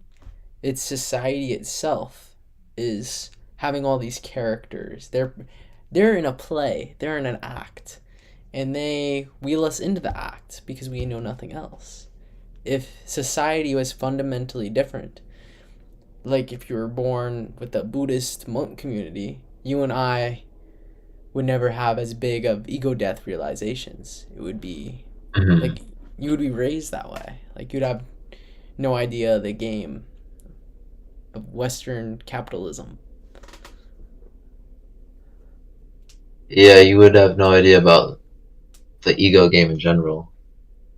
So it was really, but it's really significant and special to have such a big death. Dude, you're right, and then you can guide other people better. Yeah, rather than just knowing about the death. Yeah, like now, like you and I, we can like sit down with people and talk to them about it, and man, it help have other people have this realization, bro. You have if you have any friends or family that are like semi open minded or even closed minded, the most fun thing is trying to convince them of ego death. The more you do it, the better you get about it, and the more you understand it and you have it yourself. It's like a feeding cycle, helping others while helping yourself, getting this understanding. And it really makes the biggest difference because once you get to a point where it becomes easier and easier because you understand it like the back of your hand. Hmm. Yeah, I'm gonna try that. Wait, practice with me. Um. I'll act like I don't know anything. uh. Dude, I don't know. What would you do? What would you say? I find it best to really define that the universe, that there is nothing outside of the universe. All layers of existence, any form of entity or God you believe in, or alternate realities, there's no such thing as like the multiverse. The multi-universe is defined as everything. So if there theoretically was multiple worlds, it would be inside the universe because the universe as a concept is everything. But media has described the universe as something separate.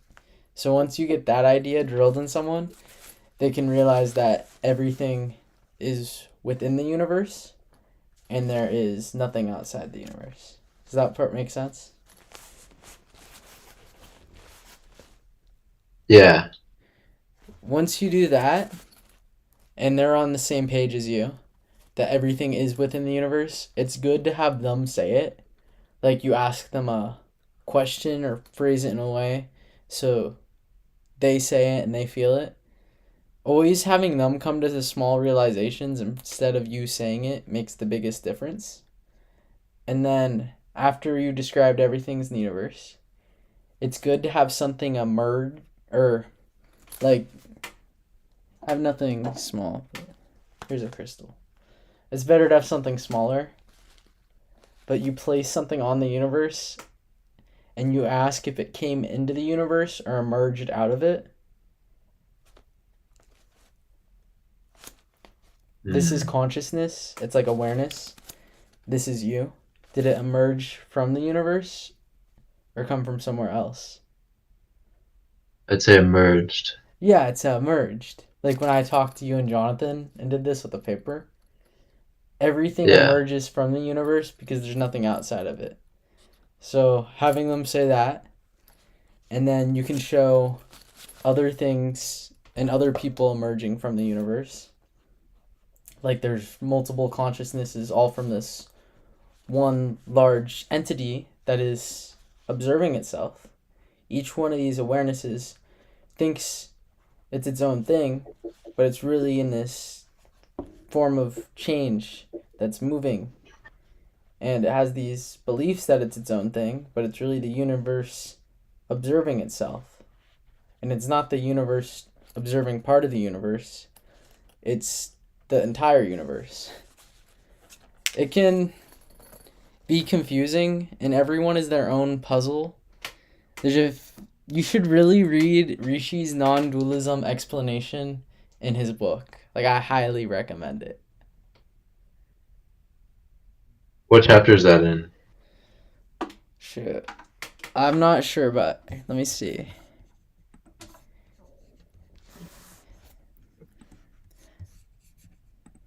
Tells it.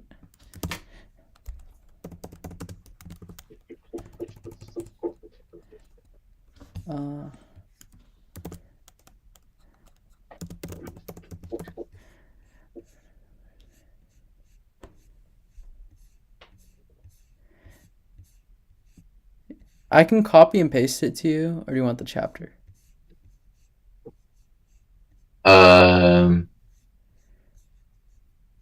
Chapter 5. Chapter 5. Dude, you have Okay, to I'll read just it. read chapter 5. It's Okay.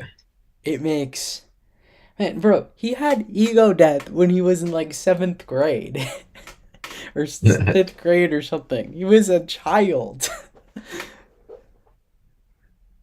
Is that what it says in it? Yeah, it talks about it's incredible. Like, who has ego death on their own from that young of an age? Yeah. Dang, yeah, I'll check that out then. That's Yeah. cool. This healer, Dang. shaman, like Yoda character, do they play a role in your life now?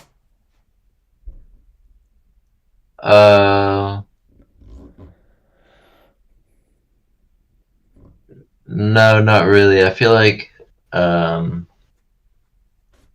it was more like, yeah, it's not like an active, it's not like a trainer, that you meet up with every week to train your acceleration and stuff. It's more like someone you see once a year.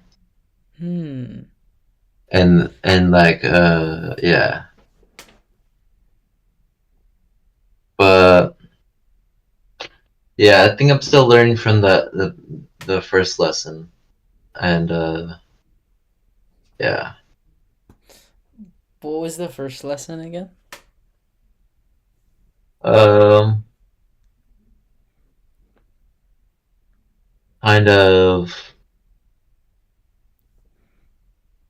like the understanding of like the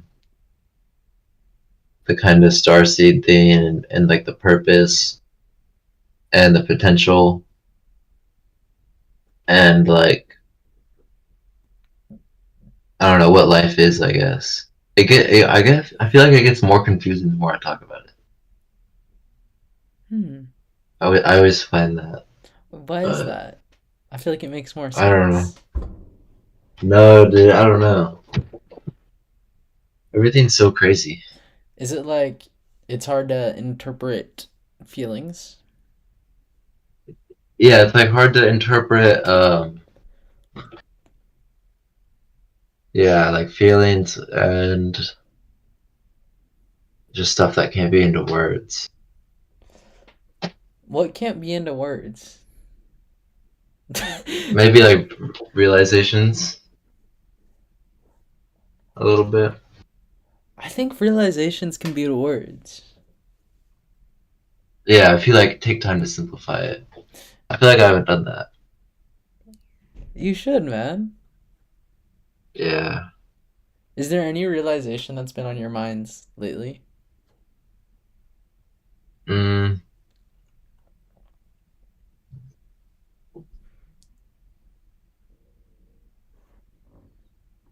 um,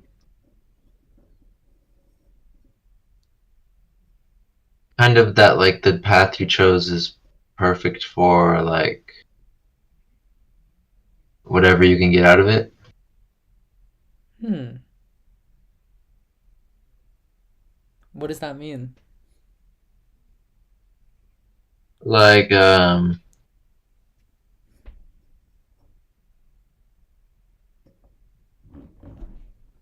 like um you could want different things, but mm, actually I'm not sure. I'm not sure how to say it. But yeah, I don't know. Wait, so the path I chose is perfect. Yeah, perfect for like your evolving and like you're being able to help evolve. Like you're choosing the perfect death. Do you think everyone's path they chose is perfect? Yeah. Hmm. How is the path you chose perfect? Um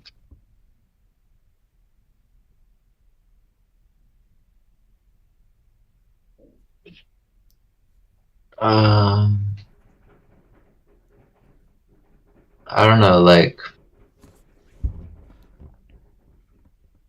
the life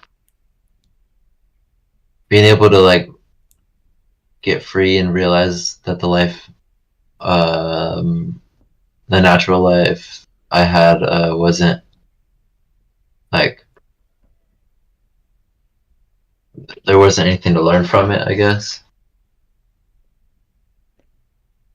You've really made big changes, Tyler. That's so impressive. A lot of like soul growth, like you're evolving.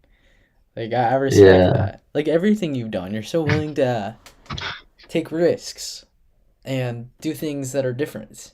Like I really like this quote. It's from an Instagram reel.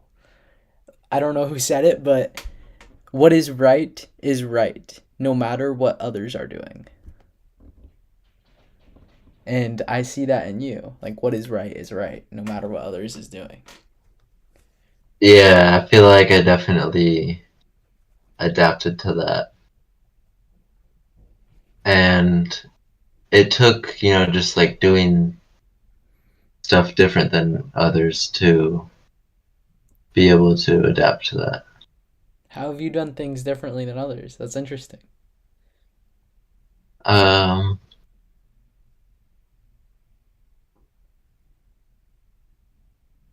I don't know. I think about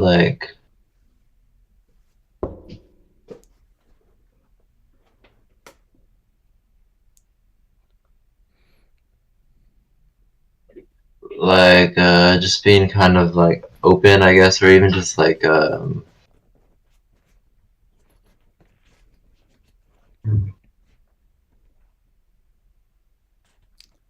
not sure.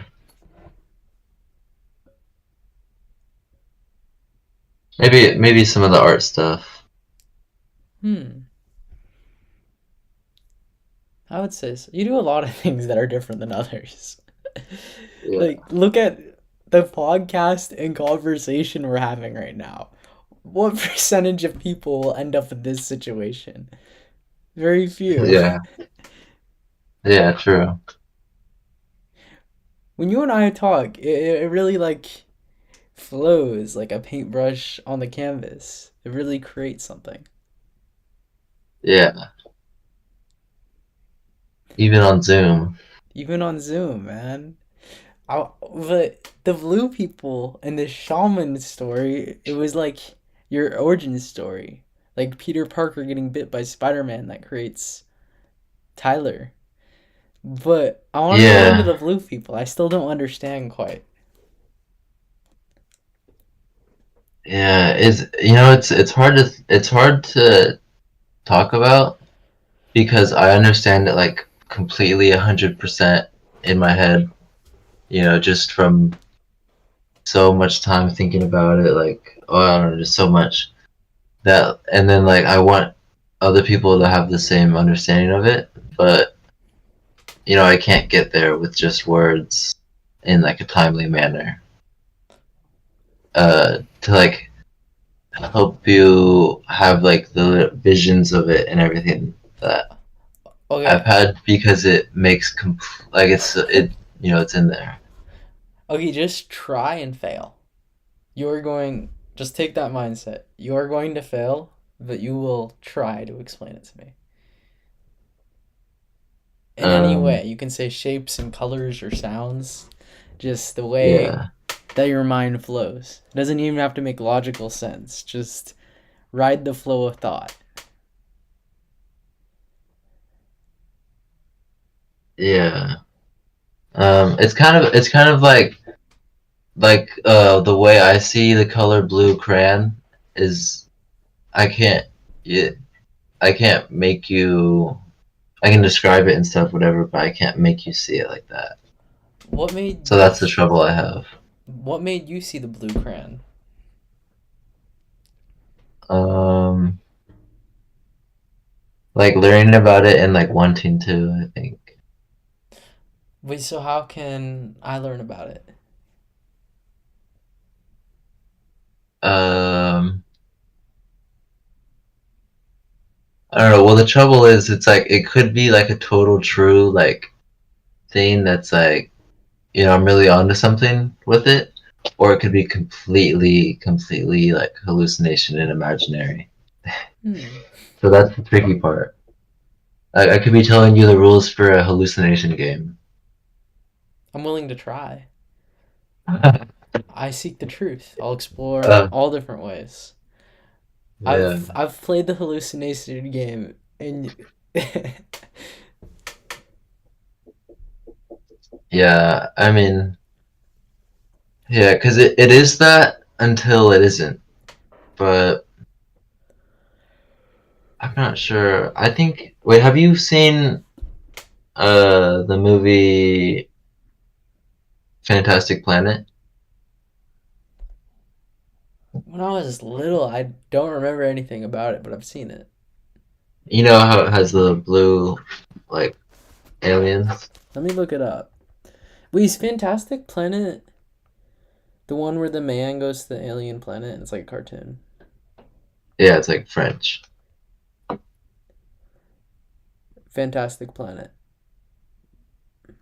Yeah. Oh, I've never seen this. This. Oh, dude. Oh, yeah, you gotta watch that. That's where I got all this. That's where I started from. Because, Mr. Schwan, No. he was a teacher at Vista for, like, economics that I had senior year. And so it's like, you could even say that he was someone sent here to, like, start the path for me to know about this stuff. But it's like, we would just talk after class about stuff, and, uh, his he told me that to watch this movie Fantastic Planet, and then yeah, I watched it and then like made drawings about it and stuff. But yeah, I'm not sure if that relates to it, but I think a lot of it also has to do with a lot of stuff my grandma told me. Okay, watch Fantastic Planet. Dude, we need to hear your grandma on the podcast. She could explain it to me. Yeah, she could explain it to you probably a lot better. Would you message her and ask her to come in like a month or something? Oh yeah. Yeah, it's just hard. Yeah, because I haven't talked to her in a little bit. but I definitely should. Dude, she would be perfect. So Yeah. I looked up photos of Fantastic Planet, and there was an alien creature like a puppet hand with people underneath it. Oh yeah. Is that like us? Yeah, yeah. So it's like the whole movie is like about the Alms or whatever, who are like the little humans. They're like super small, and then like the big blue people will like walk up and just like flick them a little bit, and so it's like they're just so much greater than us. Bro, I'll watch it tonight. Yeah, yeah. It's crazy, but the soundtrack is amazing for it. Like I've used it in a bunch of my videos, and so did Mac Miller. Man, that sounds so. A large percentage of people think it's like 70% after they smoke DMT, they believe that DMT entities are real and they are influencing our society and have effects on us to day life. Is blue people like similar to that? Yeah. So then it would be the question where it's like, oh, so are those people really getting onto something? Are they really like getting to the plane, like to the 40 plane with a cheat code that's this DMT or whatever, and they're actually meeting these people who they like they're open and above us, open to meeting us, and they're invisible to our naked eye. Unless you are like wanting to meet them, and then you do the DMT and you go to want to meet them, and you actually meet them, and then people come down and talk about it, and they're like, "Oh yeah, that's crazy. That's why you don't do DMT, whatever." So then us as people who are down are like, "Yeah, DMT is whack. Like, yeah, don't do drugs. Drugs are whack and stuff." But really, they were able to, perform magic, I guess, or like bridge the pathway to like the higher plane. Uh, or they're just tripping, and then they hallucinated that, and that was completely like in their head. So it would definitely be like the same thing, whether it's like it's just should be dismissed and it's imaginary, or it's like it's almost like I was able to erase the block on my life or on my eyes that I'm not able to see and communicate with the blue people or whatever, or like. But once you take that block away, um, then you do. What's it like once you take the block away? Uh, I don't know, like maybe. Well, you're trapped because the block is away, and you can't get it back, and so it's like you're like now people can't understand you because you've like broken this like permanent cinder block of humanity that you're not supposed to get rid of. What what you're describing and experiencing, we can test it. How? Well, it wouldn't give us like a definite answer, but it would give us more evidence. I told you about how there's neurotechnology that can sense your visual cortex and Yeah. identify dreams. So we can, I guess it wouldn't give us that much information, but what you're going through, we could identify if these blue people and these experiences are an out of body experience or if it's in your head. But maybe even if it's in your head, you're still connected to something. Yeah, like who knows the connection? But It the thing is, it's like I like it's like you could be sitting on the other side and like, oh yeah, like that's just a made up story. But the thing is, it's like I visually like was there and visually like for sure moved around, communicated and like saw that statue and everything. So like that's 100% true and Wait, real. you saw the Buddha Rupa? No, that's where I saw the huge. Because I showed up. So it started where I was sitting down and I was doing all the things like I was doing like this thing with my hands and I was crossing my feet and like I went back and I was like meditating and it's like I never have like left and I was listening to Ram Dass like super loud. But I've never like left my mind where it's like, oh, I'm actually meditating and like it worked, oh, this is what it's about. And so it's like, oh, it happened and stuff, and I could feel it and I knew, and it was like the first time. And then, but I was, uh, Ram Dass is big on mantras, and he would say Ram a lot, which is like the Hindu deity. And that's what his guru would always say too. So I was like, okay, it was my first time trying it out too. I never like Wait, actually tried out a mantra. Ram. No, it wasn't like that. It was like in my mind. I was just like Ram, Ram, Ram, Ram, Ram, Ram. Just like really fast. It wasn't like humming or anything like that. Mm. But it was just like really fast. I was just saying, and that was because I had never like sat down and done it. But I was like, all right, screw it. I'm gonna try this mantra because it's like I don't know I was just fluid. I was in the flow, So I was like, all right, I'm gonna do it because I'm not scared of it or whatever. So I was like, all right, yeah, I'll do it. And then so it's like as I was doing it or whatever, I was not in my body. I was just like up here, and I started noticing this elevator appearing. Um, it was like a wooden elevator, so it's like I appeared visually. So it's like if you close your eyes and you see like nothing, it's like I saw this elevator there. So I was in this place with this elevator. It's like it's a wooden elevator, and as I was saying Ram, I kept going higher, and I was like, oh, like this is awesome. Like as I'm saying these words, I'm in this visual place out of my body, like going up. Like this must be like astral projection and stuff. So I was like, all right, let's. I remember like having these thoughts of like, oh, this is nice. Like let's do it more. Let's try it. And then I kept saying it super fast, like rah rah rah rah, like super fast.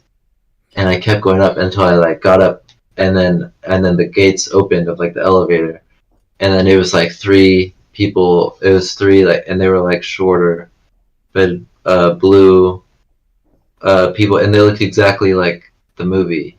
Because there's a part in the movie where it's like they have the people sitting down in their uniforms, like it's like the uniform and then a long sleeve, like it was all brown long sleeves that matched the wood. Like it was, you could tell it was like really nice and fashionable or whatever. And so I was like, you know, but it wasn't like holy shit, like how I would be now, like if I really did that and was like holy shit, you guys. It was almost like I was coming home from work and I was in the elevator and that was super normal. Like I've done that a million times and I knew these people and I knew where I was going and everything. So it's almost like a brink into the life of how you are in the place you go to after life and before life. Like the place I was at before this 20-year life that I started or whatever. So it's like that's what I like to consider heaven as or whatever. So it's like yeah, so I see them or whatever, and it's like it was all telepathic. It was no words. So they like I walk through out of the elevator, and they start guiding me around like the hallways, and it was all really nice, cut wood. And so yeah, we're going around the hallways, and it was almost like they wanted to like show me like they were like talking about some of their like people that they look up to, almost like as Jesus was one of these people, but like all their leaders and stuff. They're like, oh yeah, like speaking just so highly and greatly of these people.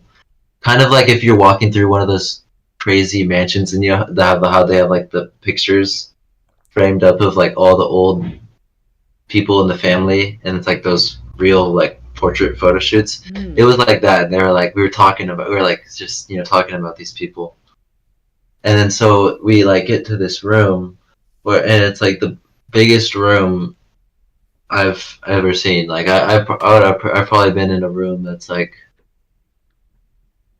I don't know. It's like I don't know. Like you can imagine like the Sacramento Capitol. It's like whatever, like 100 feet tall or whatever, probably. This place, it was like 600, 700, 800 feet tall, like ginormous. And then so it's like there was natural light coming through everything, and so I was just like in amazement of just this whole room. But it wasn't like I hadn't seen it before, you know. It wasn't like it was new to me. Mhm. To like that raw soul who doesn't forget when he comes to Earth, you know. Mhm. Uh, so it's like, and then that's when I saw this giant statue that was like 1,000 or whatever of these, uh, and it was like a gray, like whatever those statues are made um of them all, of all these different types of gods. Like there was like the crazy ones with like the Hindu all the stuff, and the Buddhist ones, and like the real normal plain ones, and then the Jesus looking ones. So they were showing me like it was almost like it was like a hall of fame of the human lives. Hmm. So it's like they were like honoring all those people that came, and the star seeds that came and reminded and helped evolve. And so it's like it wasn't anything more than that. Like it wasn't like they were doing some crazy robot experiment on me. It was like they were just telling me that the one message that I was looking for. Uh, but but yeah, after that, I don't really have any remember of leaving.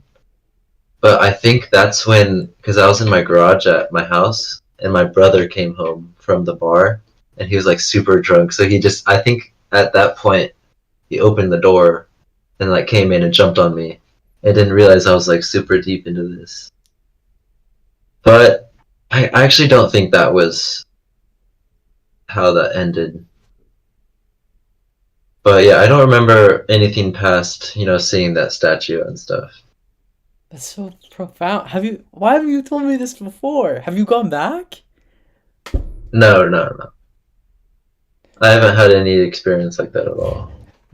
Did it feel more real than this? Just as real or more real, yeah. Like, yeah, and it felt more real than a dream. 'Cause I was awake. Like my body was fully awake. But yeah, definitely kind of felt more real than this. Hmm. Am I a starseed? Or is it very like rare? Like would I know if I am? Um,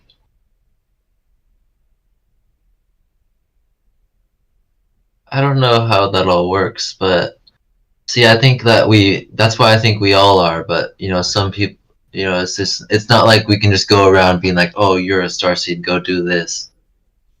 Uh, I think we're all equal to that level, so I think that beyond, I think maybe like think about Earth is like 300 years old, Mhm. and and all these other planets are like thousands of years old. So we've lived on those before. So you're like we're all technically star seeds because we're all people who lived on these planets before this planet was a planet. Mhm. So we're star seeds of all the other ones. Like Pleiadian is only just one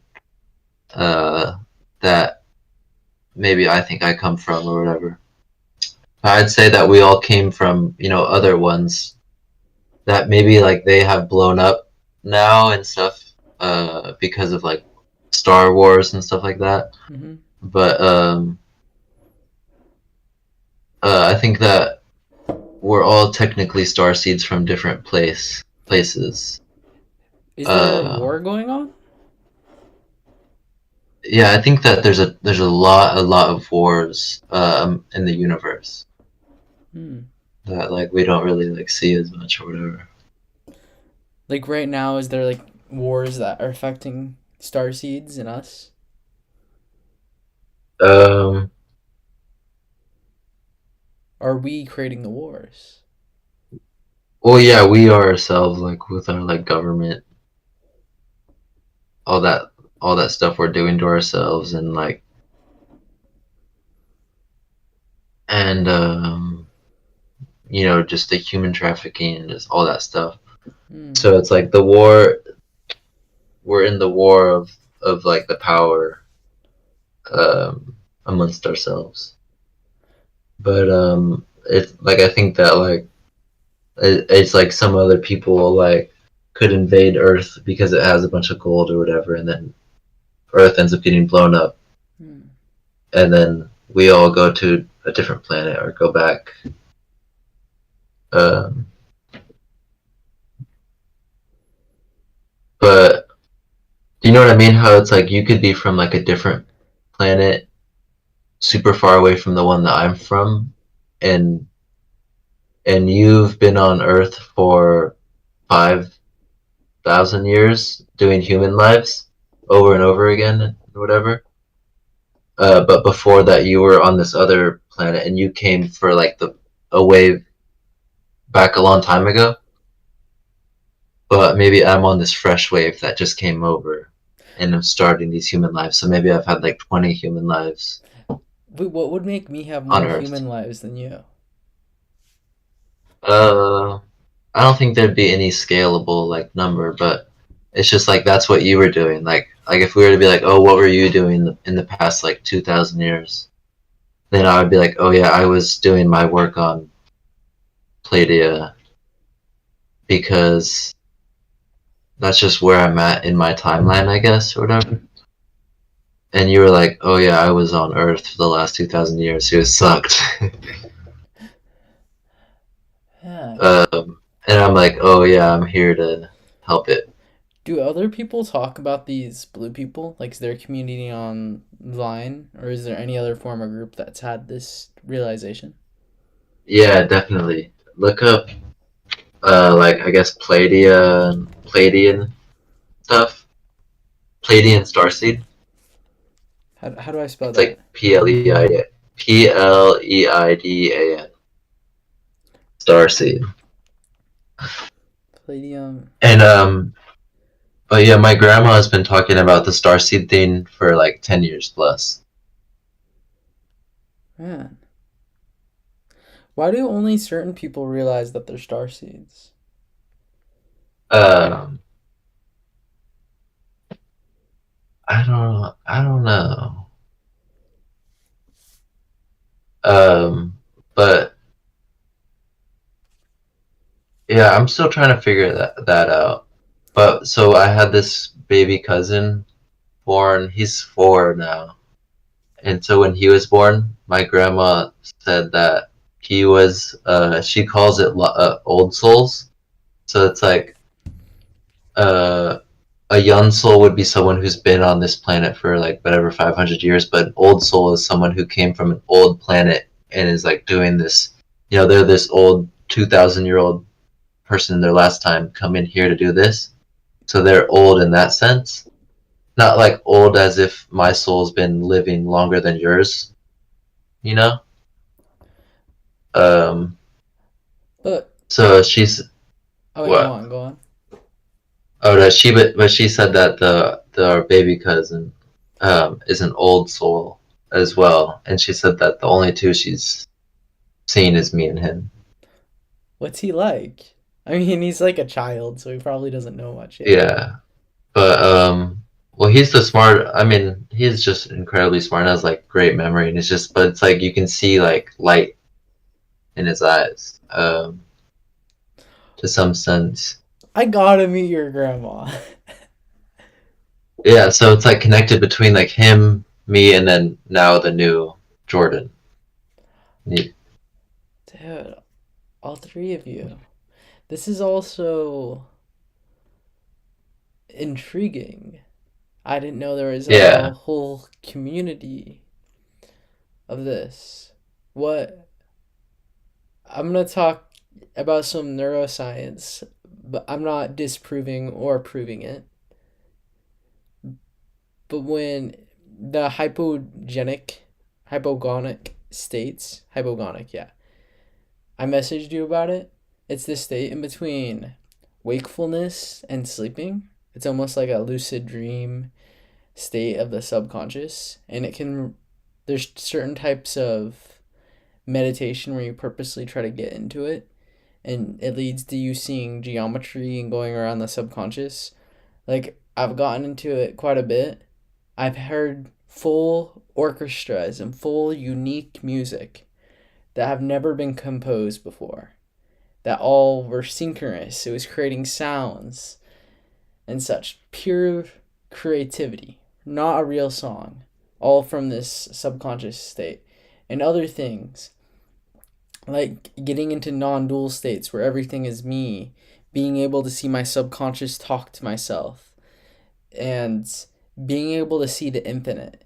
In this state, I've purely seen the infinite and the finite. I don't know how to describe it, but it looks like images of the DMT realm. And they state it is the stage between going to sleep and being awake.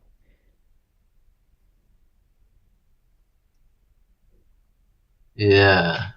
But it may be something else, and what you experienced may be something else entirely. I'm not claiming I know, but that's Hmm. what I know Wait. about it. Wait, no, I totally um have something to say about it, but I have to go to the bathroom like real quick. Yeah, I need to go to the bathroom too. We can have a little bathroom break together. Okay, yeah, one sec. Alright, cool. But I've seen the same images.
Wait, I'm reading about star seeds having the ability to know things happen before they happen, struggling with the battle between shadows and clinical depression all my life, the ability to heal the ill, feeling as I know more than my teachers on a different level, unable to say it, enjoying solitude and talking to imaginary friends, born with temporary amnesia, So later on, I had some incidents occur that bring back old memories or reasons. Do you experience any of those things? Yeah, I feel like I resonate with like all of that. Really? Yeah. So interesting. But I talked about the DMT realm and the state of hypogonic between sleep and awake, Oh hearing yeah. unique music. Yeah, I think the that state is the same state I was in for that, but it was like a visual thing instead of like I could have heard music in that, and yours was like auditory. Um, then, but I think that's like the same state. Yeah. I've seen stuff in that state too, but it's always it's just strange. It's stories. At least I'm not sure what it is. It's weird. If I had to truly guess, it's a reflection of me. And I would say it's a reflection of my experiences, but I could be wrong. But I'm not really sure. Yeah. It's Wait, hard to be sure. it's hard to wait, Tyler. So do you Hmm. like have some intuition about things that others don't? Like, do you ever know if things are gonna happen before they do? Um, I would say yes. Really? Yeah, um like I think I have I think I do that a lot and I'm like super confident about it. But I don't know, it's like I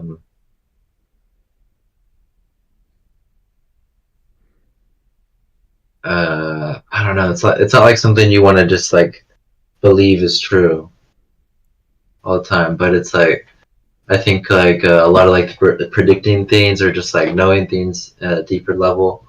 Like to me, it'll be like 100%. Like it's like damn, these are like powers or whatever that you're using. But it's not like I wouldn't like tell someone it's real. I would just that's just like how I go about things. But Do you have any notable experiences of that happening? um,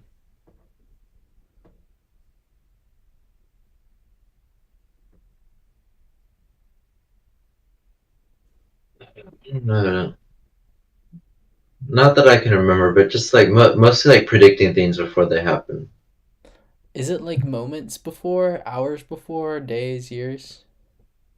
like moments before. Ah, that's that's wild. Do you ever have Yeah. visions? Um, I don't think so.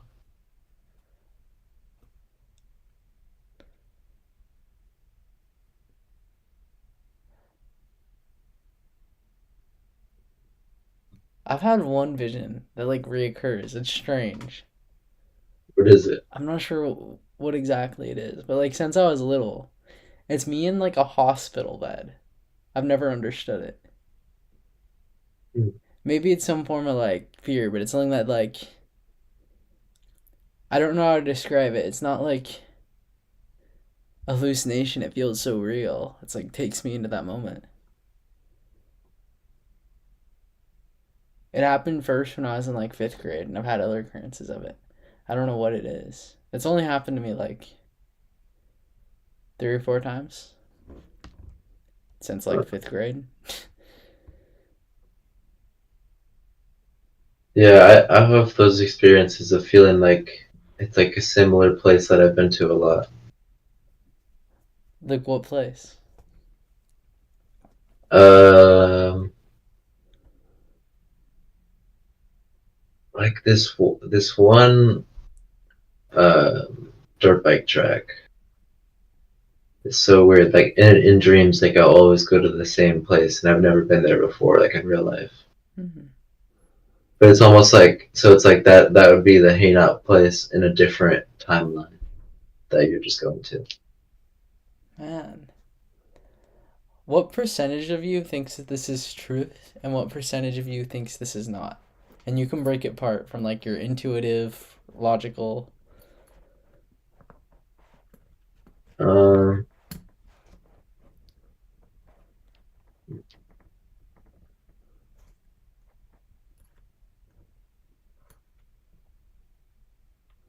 I don't know. I think it's like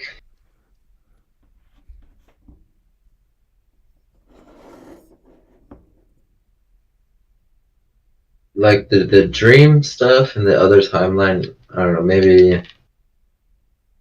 Maybe less, but I don't know. As far as like the starseed thing goes, maybe like 70%. Hmm. The one part I don't understand about the starseed is how we're all like individuals. Like I can't really imagine anything being an individual. Everything's so connected. Yeah, we're all different players on the same team. We're all different players on the same team. So let's look at this. All the players. Who are the players? Um,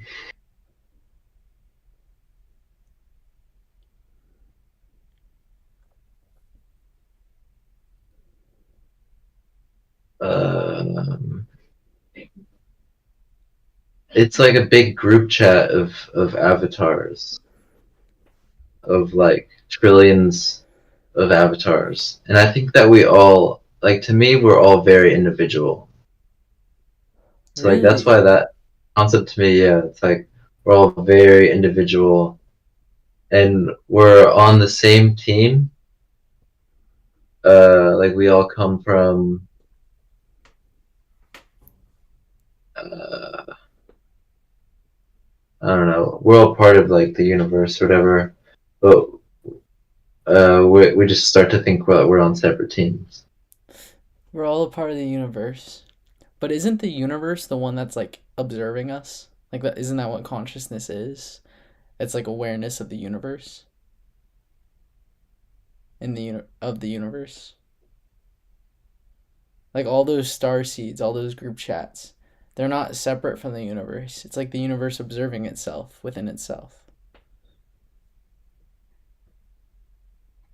Yeah.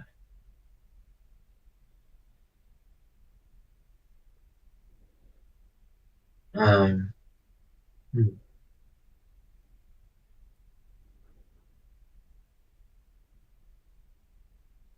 Yeah, I don't know. I think everything I think about is I think of it just like these metaphors. Hmm. Um, yeah, I don't know.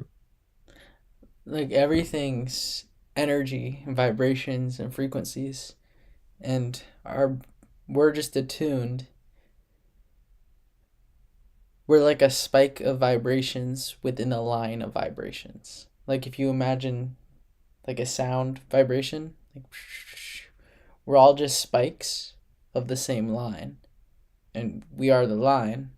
Everything's changing, everything's moving. But aren't we just thinking that we're one spike when we're really the whole line?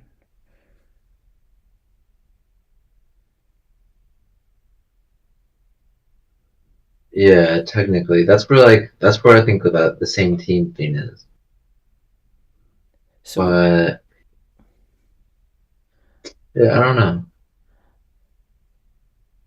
it's something you should ponder it and let me know. And let me know if you have any things that contradict that or make that Yeah, untrue. I'd be interested in that.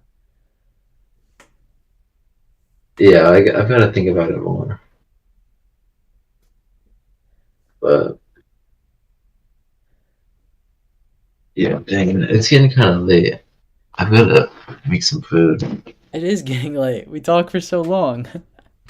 Yeah, It was really enjoyable. I'm gonna watch the. Is it called Fantastic World? Fantastic Planet. Fantastic Planet tonight. Thank you for the suggestion. Yeah, it's so good, and watch it with the subtitles or whatever, Hmm. because I think it's in French. But if you really pay attention, it's pretty spiritual. Wonderful. It took me like 3 watches though, for sure. What's it on? I don't know. I watch everything on 123 movies, like this like jail website. Oh, can I just watch it on there? Yeah. Do I need to like download anything before I watch it so I don't get virused? Um, I don't know. I do it on my TV's internet browser. Wonderful. I Alright, don't know. I'm gonna head out, But but it was nice talking to you. yeah. Venture forth. All right. Yeah. All right. See you. Adventure Port.